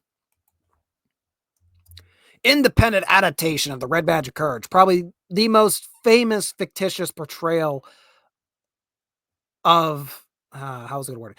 Most famous fictitious portrayal of Civil War combat. I was about to say the most famous fictitious account of the Civil War. That, of course, would probably go to Gone with the Wind, but yeah, this is more my cup of joe. And look who's joined in, Fu Man Blue. Fu Man Blue, thank you. Thank you for coming over here tonight to join us in the chat, to join the insanity of me and mentally unraveling of 2 days after Election Day. You know, there's one thing to say, you know, everybody wondering, you know, why did the election go down the way it is? I'll tell you partly why. There was a paradigm shift with the pandemic, and not one that I think the establishment had in mind, that you sent us all home, you boarded us out of any form of entertainment we were used to, so we had to entertain ourselves, and we became our own entertainment. We used the already established social media, and we used it to our advantage to entertain ourselves with crummy little live streams like what you're watching tonight, and many more much better produced shows that are probably streaming right now that you could be watching instead of this. Why? Thank you, by the way. But why? Why are you here? You're crazy. You know that, right? That's good, because I'm insane. So you had that paradigm shift of what is the entertainment? What is the media? It is no longer CNN. It is no longer CBS. It's no longer ABC or NBC. Those big conglomerates, they'll still be around, but they don't have the zeitgeist in the palm of their hands anymore. Independent content creators, like the ones you saw, like Lionheart Films making the Red Badge of Courage, YouTube channels like ones you're watching right now, and again, much more better made ones. People on freaking TikTok that make 1 minute videos that state their opinion. That is where the zeitgeist of our shared culture is. It's in the palm of the people's hand right now through social media, which I think means in the future you're going to see a big battle over the internet. There's already been efforts to regulate it, but I think the regulation is going to pop off tenfold coming in the near future. It's going to get worse before it gets better. And it's important that the internet, social media, whatever you want to call this form of communication, it's best that this is kept hands off from any regulatory body. There's a lot of bad that happens on the internet. I'm not disputing that. So there's a lot of awful things that must be addressed and must be stopped. But anytime a freaking administrative body gets involved, things do not go too well. Just remember, the most scariest words you can ever hear is that we're the government and we're here to help. You never want to hear that. And I especially do not want to hear that here on social media, on any internet, because that means they're going to relegate it to death. So only they make bank and we get little from it. That includes both the literal money, the meager money, by the way, that can be made from content creation that they're just basically going to pocket for themselves, but also the fact that the information, the much more important value of the communication like this, which is the internet, the much more important value is the information that can be instantaneously communicated through the internet like this right now. I do not want them to have that under their control. Information should be able to be flowed freely. And it's up to you to educate yourself, to listen to multiple perspectives, to do the research, do it thoroughly, so then you can decide what is truth and what is fiction.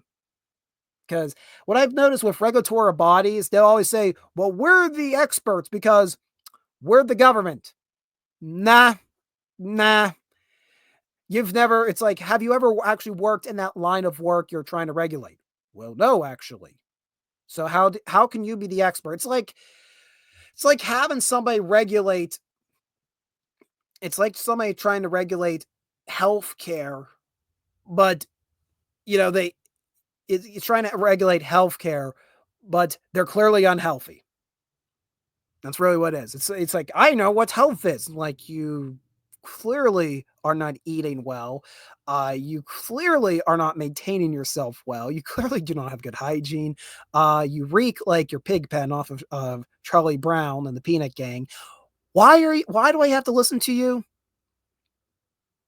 Yeah, not good. Yeah, regulatory bodies, they tend to regulatory bodies will regulate themselves to death. So it is important that we keep stuff like this as free as possible. Even though a lot of bad comes with it, a lot of stupid stuff happens, like my earlier rants about how people are abusing short form content creation, and that abuse is causing unhealthy results on younger and younger generations who are viewing it and thinking those reactions are sincere. But yeah, paradigm shift happened during the pandemic, and everyone wants to know why the presidential election went down the way it did. Well, which side was going with the alternate media? And by alternate, I mean the media that everybody's actually listening to figure out what's going on in the world. Look who Joe Rogan backed. As stupid as that sounds, as like, oh, but they had all these celebrities backing Harris. Yes, the celebrities who were allowed to go out and work and told everybody else they had to stay indoors and that their lives, their jobs were not essential, but theirs was. Yeah, that doesn't sit well with most people. That was the disconnect. Meanwhile, you have people that are, seem honest, that appear, they're working people. They're people that actually interact with society, that go out there and go get coffee at a normal shop and go get their groceries at a normal store. Those are the platforms that people are going to listen to now. They don't want to listen to freaking somebody like Cardi B, who probably hasn't lived, who's been living in a mansion for God knows how long. Nobody wants to listen to that. That nobody can connect to that. People connect to people like Joe Rogan, who's willing to give everybody a fair shot on his interviews. Why am I ranting about all this on a history channel? I don't know. I don't know. Maybe it's just because I want to, when you have all these people who are just so perplexed. Why did this happen? You fools, you're stupid people. Did you not see what you did? What did you think was going to happen when you told Americans that their jobs were not essential, that they were not essential to this country, and that they had to lock in and basically shove a sock in their mouths while these people got to go off and live in fantasy land? And guess what the result was of that disconnect? Nobody's going to go watch these movies. Nobody's going to listen to these people spew their garbage on expensive streaming platforms. People are going to go on freaking YouTube because it's free for right now. They're going to go on YouTube or an account that they can get on for free or very low cost, and they want to listen to people that they can relate to. And the reason I do history, and how this all ties back into history is, the reason I study history, the reason I'm always a champion of talking about our shared past, because I think if you learn from the past, you'll make sure you're not going to make the mistakes in the future. These are stories of real people who got involved in some real dire situations in the past, and this is how they either thrived or they thrived or suffered due to these situations. And allows us to have a blueprint to navigate our current situations. I don't want to hear somebody from Ivy Tower coming down telling me how, well, you need to do this because it's your civic duty. Well, you're able to go out and run around and do whatever you want while I have to sit around and shut my pie hole. And you're just saying because it's your civic duty. It's your civic duty. Oh, fuck's sake. Ugh. Sorry, it's been boiling up for a little while if you can't tell. Dude, yeah. Long story short, paradigm shift during the pandemic. Mainstream media, your big conglomerates, they will be still around. They don't have the power anymore. People power, people voice, whatever this is. I need to go to bed. I told you I was going to get in trouble tonight. I told you I was going to say dumb things. I'm not a good speaker. I'm not really. Nah. I just ramble until it's time to go to bed. I'm pretty good at that.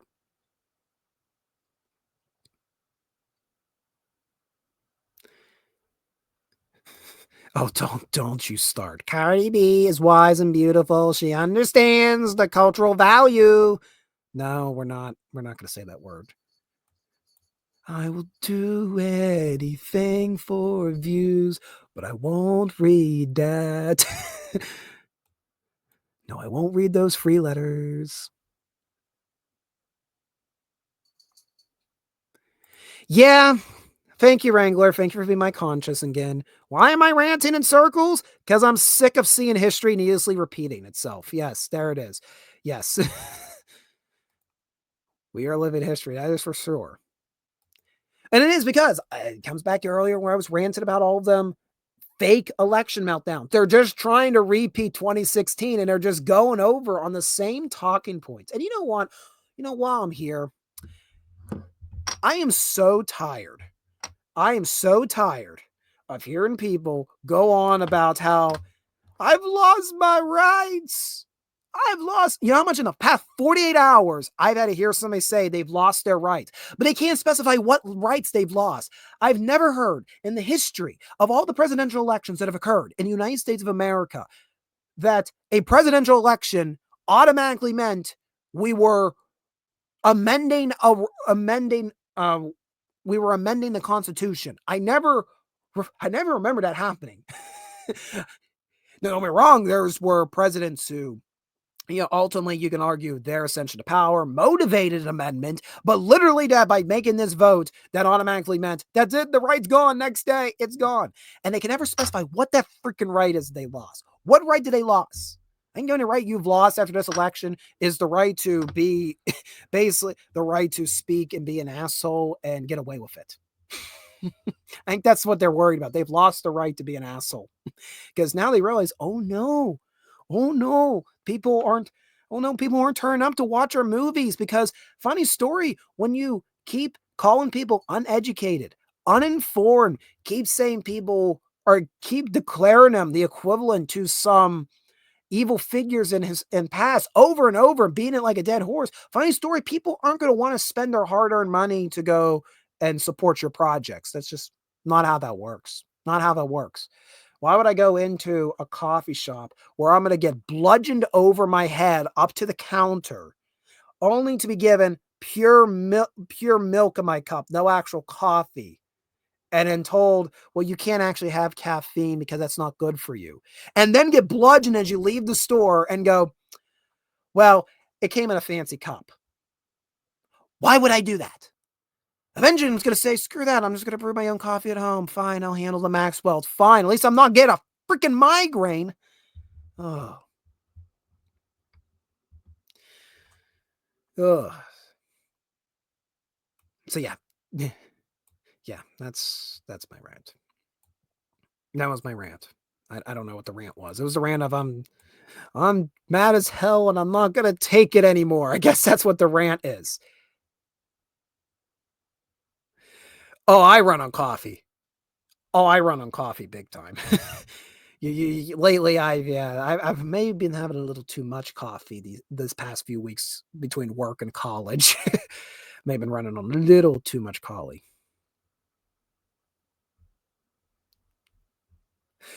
No, we're not going to open our windows, Adam, because I know you're going to open the window and then you're going to disturb your neighbors. And I'm not going to do that. I'm not going to do that to your neighbors. Captain Janeway beat the Borg on coffee. Oh, the Right to Censor team. Oh yeah, that was a hot minute. That was what was it, like a parental censorship group like in the late 90s or press in the World Wrestling Federation. Basically going, I don't like that you're doing all this stuff that's not appropriate to kids, to which the WWF's going, excuse me, we're a TV-14 product and we go on late night television when kids should not be up watching us. And shouldn't you, as the parent, be the one to take the freaking remote and flip the channel and put something more appropriate for them on? Well, yeah, and how dare you tell me what to do? You can't mansplain me. And then WWF decided when this was all going on, wait, what if we made a parody of this parent censorship group and we made him a heel group in the WWF? And that was the Right to Censor. It wasn't around too long, I don't think. I don't think it was around too long. Who was part of the Right to Censor? Yeah, I knew Steven Richards, who came over from ECW, Extreme Championship Wrestling. He was like the leader. Bull Buchanan. Oh, that's right. The Godfather was in it.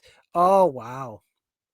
Val Venus, which is hilarious because they took the Godfather and Val Venus. Godfather's whose whole gimmick was being a pimp daddy. And Val Venus's gimmick was being like basically he was an adult film star. And they basically forced like they were basically, it's like almost they had like a religious like awakening or something. If it wasn't like Christian or anything, like it wasn't something like genuinely religious, but they were like absolved of their sins because now they were going to censor everybody. So he became the good father. And what did they start calling? Did they just start calling him Sean? I think. Did they call Venus? Did they just start calling him by his real name or something like that?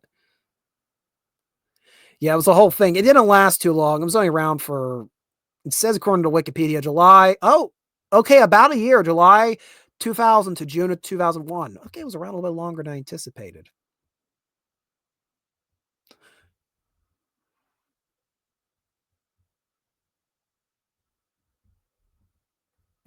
I don't remember where I heard it the other day, but someone said that trans women are just men mansplaining what it means to be a woman. Your comment makes me think of one thing, and of course, it's the GameStop meme. You know, it's pronounced man or ma'am. Yeah, wasn't it? It was pronounced ma'am. That's the only thing I could think of when I came to that comment.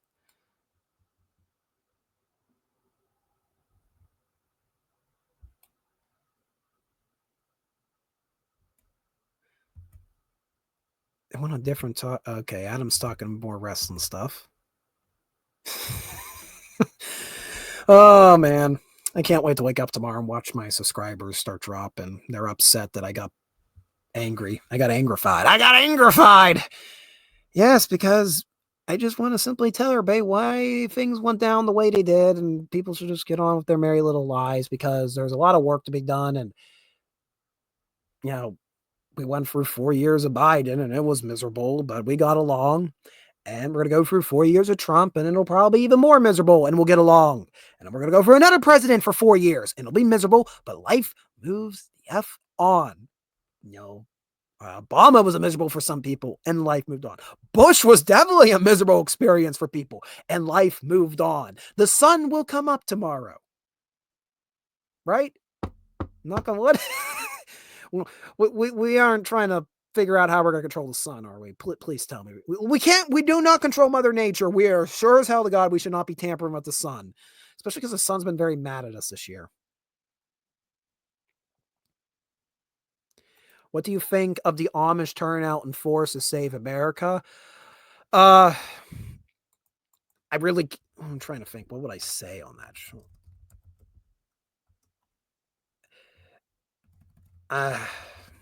I'm trying to. I really don't have like a skin in the game on that one. I mean,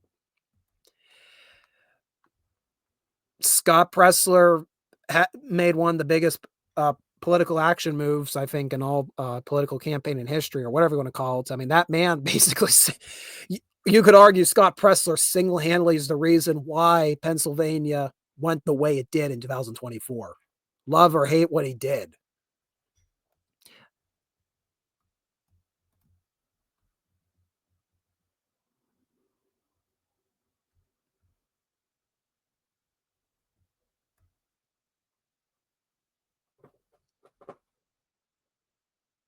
The Amish and Gen X, yeah. Honestly, like, I think it was like more in tune with politics around 2020. I was more of a, because, well, there was nothing else to do but, hyper analyze what's going on in the world. And then once things started to open back up and we started going back to we started going back to our jobs and stuff. I kind of, at that point, I kind of threw the reins of most political research over to my parents. I'm like, look, I know what I believe in. It's going to be very hard to tamper my opinions at this point. So I would just keep checking in like, so what happened today in the world? That'd be me at the end of the workday. So what happened today? That's kind of my understanding of like up to the wire politics of the 2024 election. I will say this I think we definitely watched the most wildest. I think we can say it probably was the wildest campaign of a president. I mean, think of what happened to Donald Trump's 2024 bid for presidency. We had multiple assassination attempts. We had We had the garbage man, the whole garbage man thing.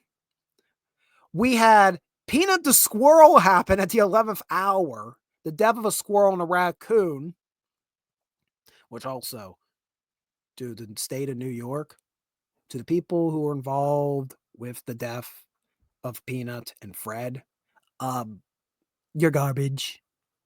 You're bad people. You're going to be fired. Like, I think that's pretty universal. There's one universal thing for this campaign. Everybody could unify. What the hell was that about with Peanut and Fred? Why? Not my Fred, for the record. Not Fred the cat. I'm talking about Fred the raccoon. Like, why? There's no explanation. Why were they euthanized? There was no valid reason. But I just think of all, even just in the last few weeks, I'm like, okay, the garbage man gimmick, that could have been something you could run a whole campaign on. That happened in like the last 3 weeks of Trump's campaign. Peanut happened at the 11th hour, and you could have run a whole campaign probably off of that. Like, it's crazy. Oh, I forgot about the McDonald's that happened a month ago. The McDonald's stand. Like, all these things, like the McDonald's gig, the garbage man, and going on all the podcasts. Each one of these alone could have been something a whole presidential campaign ran off of. And Trump's 2024 campaign sped run all of this. He just did it all. Like, it's crazy. There were so many different angles they covered on, which is another reason why it's not really that surprising this was the outcome. I mean, just if you look at how the campaign was run and you compare it to previous presidential campaigns, I'm like, they cover their X's and O's. They went everywhere. Where was the Democratic Party? Where your candidate, which your incumbent, you basically told your incumbent you're not going to run because we don't have faith in you, and we're going to put your VP as a candidate. The Democratic convention was superfluous. There was no, I mean, in my opinion, all national conventions for both parties are at this point are superfluous. They make their minds up months before that, but that's for show. But still, like, this was the most bare bones of, you as a registered Democrat you have no say over who your candidate's going to be. We have picked it for you. Here it is, because we want to keep up with these policies. That's, first of all, probably where they lost everybody. That's probably the point where they lost everybody, where they're like, the party told its registered members who they had to vote for, and there was no ifs, ands, or buts. There was no point of trying to not nominate a candidate. There was no point to a primary, so nobody had a say in who the candidate was. It's a whole half the country just had their freedom of speech essentially taken away from, or made null and void. And then you run this cherry-picked candidate who was not picked for a primary, and then she just basically said everything that you could have possibly said to be insulting to everybody, both her own party and the opposition. And it just didn't go well. It did not go well. Did not go well. So you had one whole campaign that, you could say, Trump's campaign made a full circumference, went from beginning, middle, and end. And Harris's campaign was, here's Harris, dropped her off at the bus stop, and we hope things go well. And there was also the very weird thing where they picked Tim Walz over Josh Shapiro for Harris's vice president, which that was not a good move. That was not a good move when you now comparing it.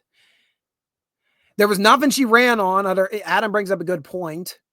She basically ran on Trump is bad for the country, which was really rough to run on when you consider we're comparing the economy of Trump's administration and the economy of Biden's administration.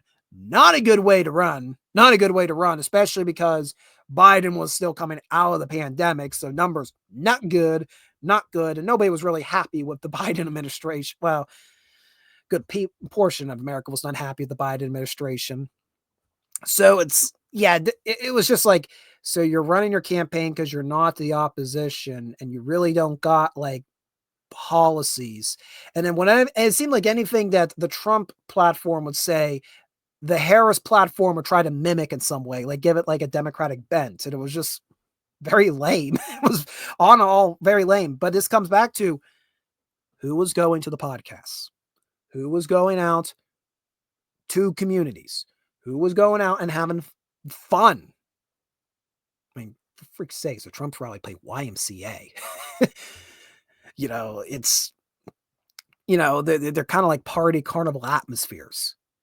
And meanwhile, you have Harris, who was struggling to really draw crowds, being very picky over what type of shows she went on. And anytime she went on an interview, it didn't really go too well for her. And again, who was she talking to? All of these well-established conglomerate media outlets who were the ones that were allowed to keep in business and were told they were essential, while the majority of the country were told to stay indoors because they were not essential. Very, very big discrepancy. And then, of course, not a good idea then to pile on with all of your high-profile celebrities who also got to go out and run wild while we were told we were not essential.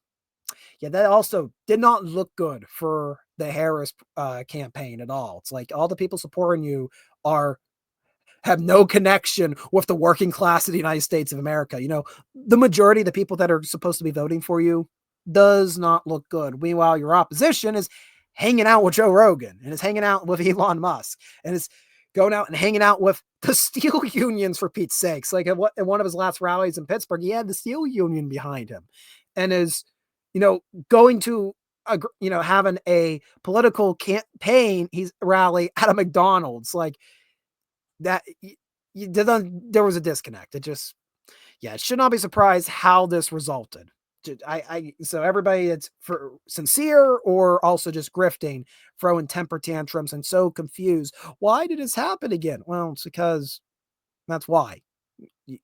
You're so oblivious to how far you have dehumanized yourself and dehumanized others. You need to go touch grass. Go touch grass. Don't worry. Maybe I should write the White House. Maybe I should write the White House here in a few months and tell them about my idea that every national park site should have a visitor center where you do the physical art of touching grass. Everybody can benefit from that here in the United States of America.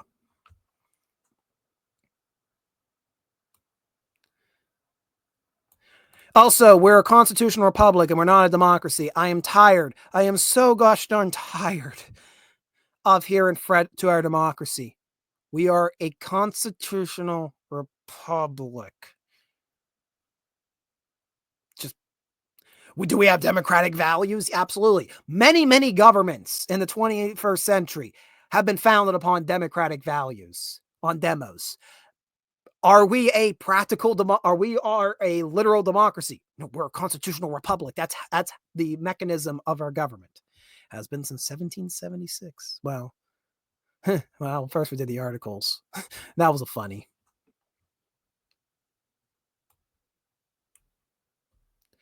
Yes, Trump derangement syndrome and chivalry by proxy. Terrible diseases, the worst diseases.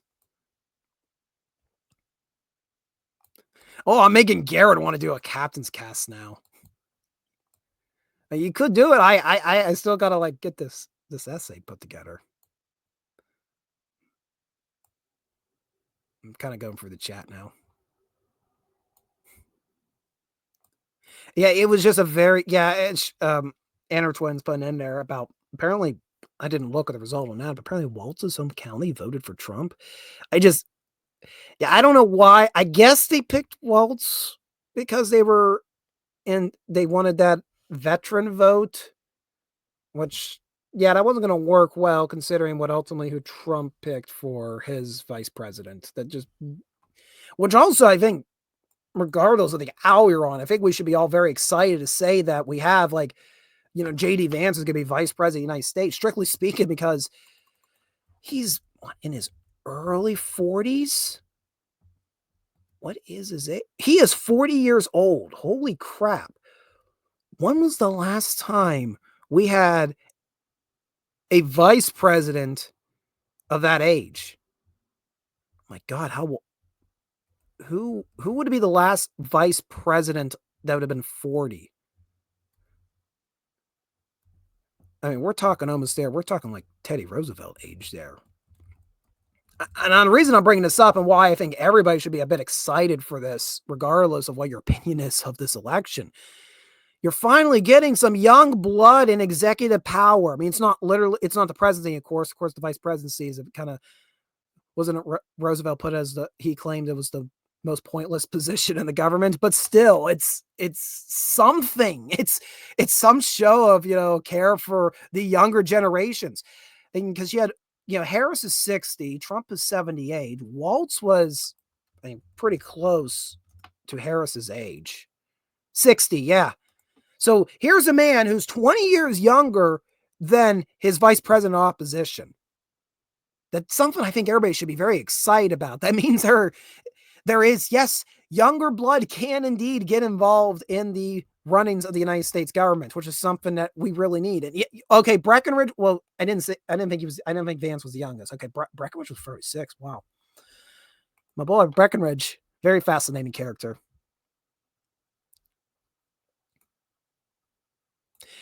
Yeah, if you look at how California, I couldn't find a good map tonight because what I really want to show people is the map breakdown of the presidential election. I want to get the county maps because they really tell a much better story of what's going on in the United States of America. And again, you're really seeing how fierce. I mean, it's always been present, but right now it is very fierce. The urban-rural divide. How fierce it is right now in the United States of America. That's any state right now.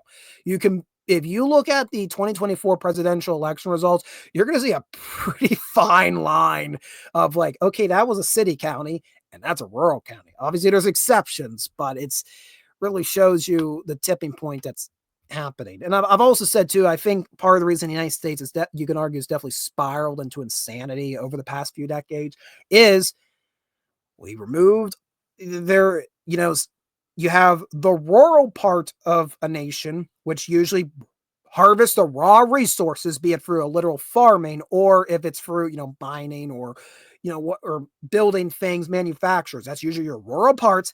And then they funnel it into the cities by, networks of commerce like canals, railroads, highways. And in the cities, usually that's where all of the, resources, they're divvied back out to the populace or sold at market or something like that. Well, in the past 40 years, what has happened is you've taken all of that, all of them raw resources. You're no longer getting them from the rural countryside. You're getting them from a foreign rural countryside, which means the rural population really has not, you've taken away their form of an income. And then you have the city, which doesn't know what to do because it's like it's administrating stuff thousands of miles away. And it's kind of just like, okay, what do we do now? We wait for those shipments to come. And then that's when they start thinking of other things they could be doing. And they just start going mad. they start having cabin fever in the city. You think it happened in the rural countryside. No, the rural still have to support themselves. So that's the only way they're breaking evens because they're supporting themselves. And then you have the cities where they're like, they have cabin fever in those towers. That's the only way I can describe it. And I think that's partly what has led to a lot of the chaos on both sides of the political aisle you've had today. You took those businesses out. Now the rural countryside has nothing to do. They have no way of making an income beyond supporting themselves through continuing harvesting those resources however they can possibly. And then you have the cities that are administrating all these resources thousands of miles away, and then they have nothing else to do, so they start going a little bonkers. And when they go a little bonkers, they come to the countryside, the rural countrysides, because they're trying to get away from the bonkers environment they've built. And unfortunately, they of course have to interact with the rural countryside, and that don't go too well normally. That never really goes too well when the city have to interact with the mountains. Like I said, never goes too well. James Esparza, another guest we've had here on Readout Productions for Uncut History, pops in. My county, Riverside County, was nearly split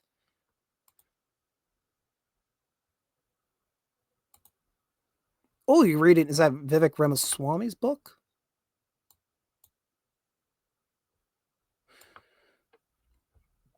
Also, I'm not going to deny, I like the batshit wrestling cabinet that may result from this election.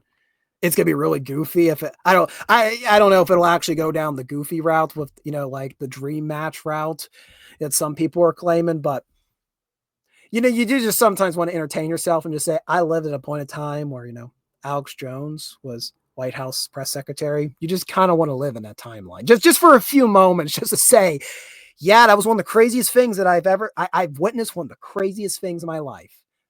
Now I can feel a little more sane because it ain't going to get as crazy as that.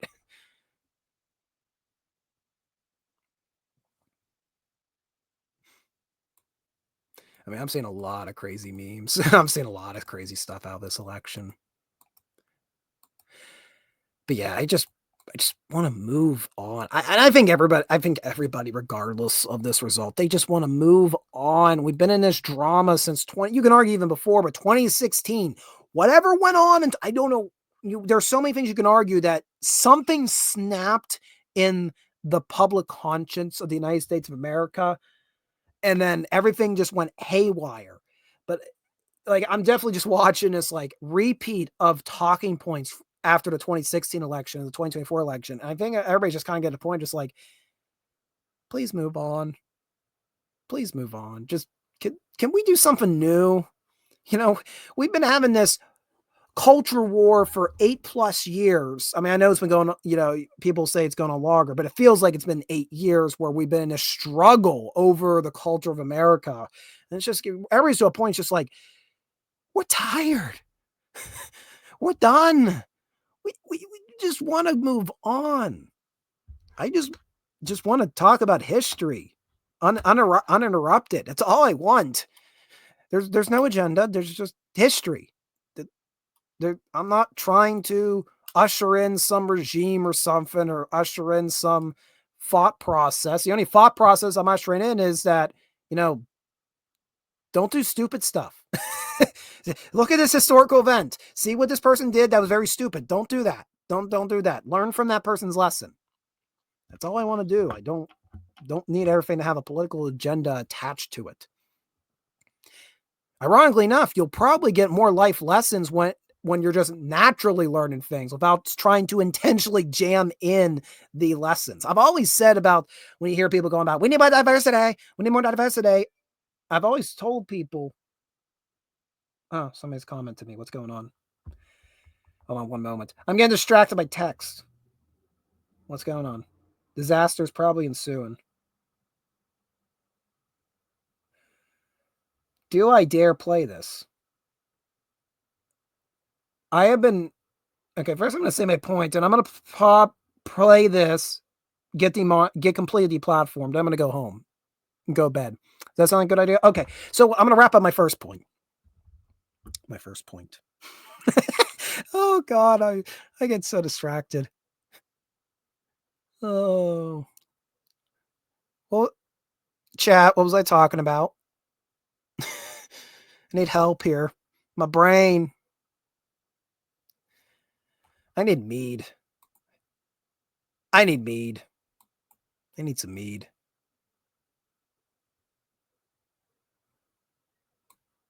I was going to say something, and it is gone. It is gone from my brain. Dear Lord.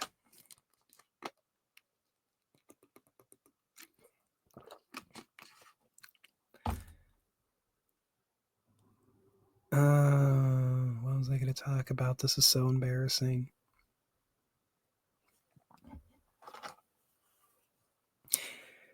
Oh, by the way, it was a humble collector who texted me and threw me off the rails. Of course, it would be a humble collector that threw me off the rails.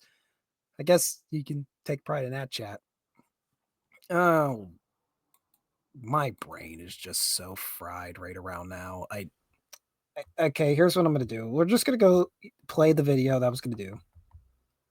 Oh, okay. The captions. You were saying not everything. Yeah, not everything needs to be a political agenda. What I was going to say was, and I was saying this back like middle school.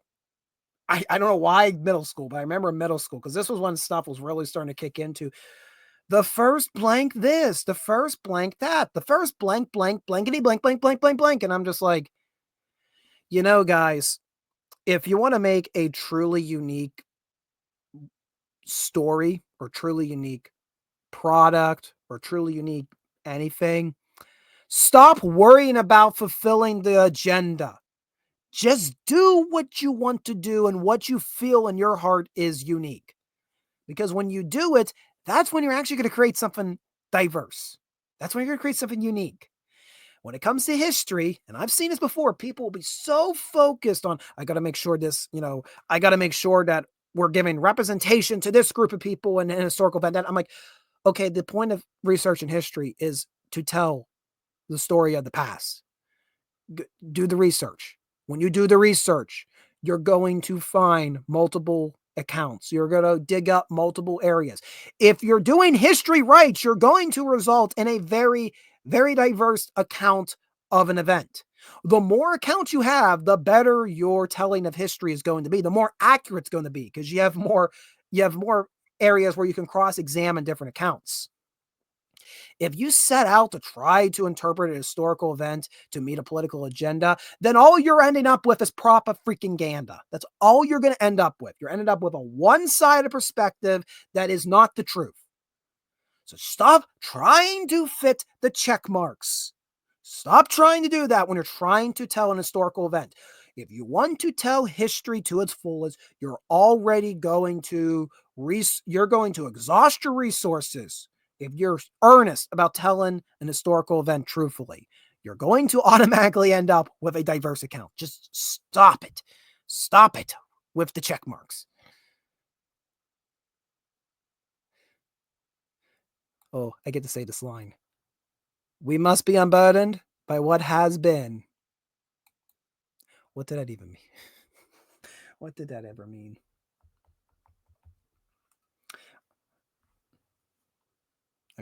Okay. So I made my point. I need to share this. This is my new phone, so it's not. Okay, gotta go. All right, I'm gonna risk the complete destruction of his channel tonight because apparently I'm gonna play the greatest.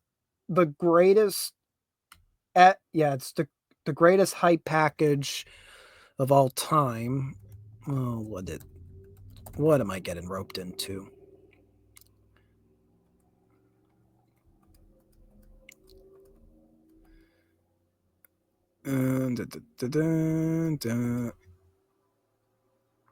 Oh, now it's gone. No. Oh man, I am just horrible at impromptu.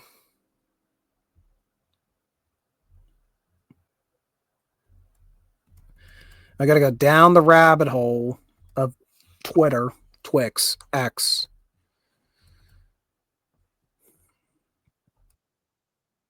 All right, so this was just sent to me for a text message. This was not intended to be played, but I'm kind of so far down the rabbit hole that you just kind of, you go big or you go home, it's something like that.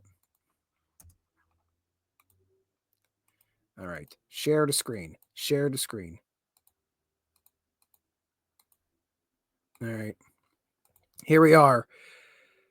The Mona Lisa of Trump edits for all your memesters out there who just love memes. Think about this one day.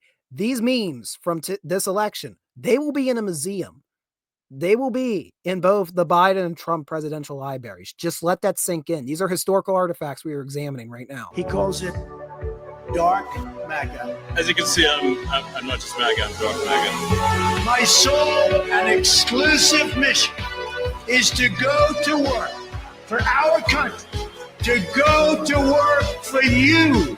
It's time to deliver a victory for the American people. We don't win anymore, but we are going to start winning again. What's going on? I'm not just MAGA. I'm Gothic MAGA. From mountain to mountain, from ocean to ocean, hear these words.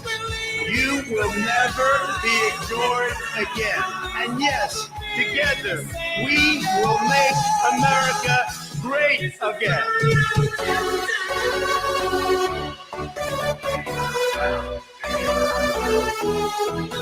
Yeah, that's concerning me. I don't want to live in the Berserk universe. I don't like what that implies. America will start winning again, winning like never before. I will never, ever let you down.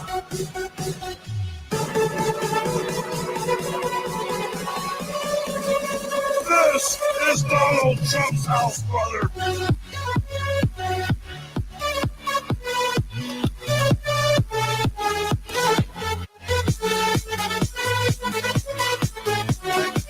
I think he meant Dark Matter.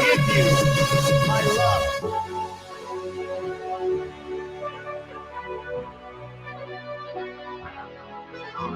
America is a nation of believers, dreamers, and strivers. We will bring back our jobs. We will bring back our borders. We will bring back our wealth. And we will bring back our dreams. Thank you, God bless you, and God bless America.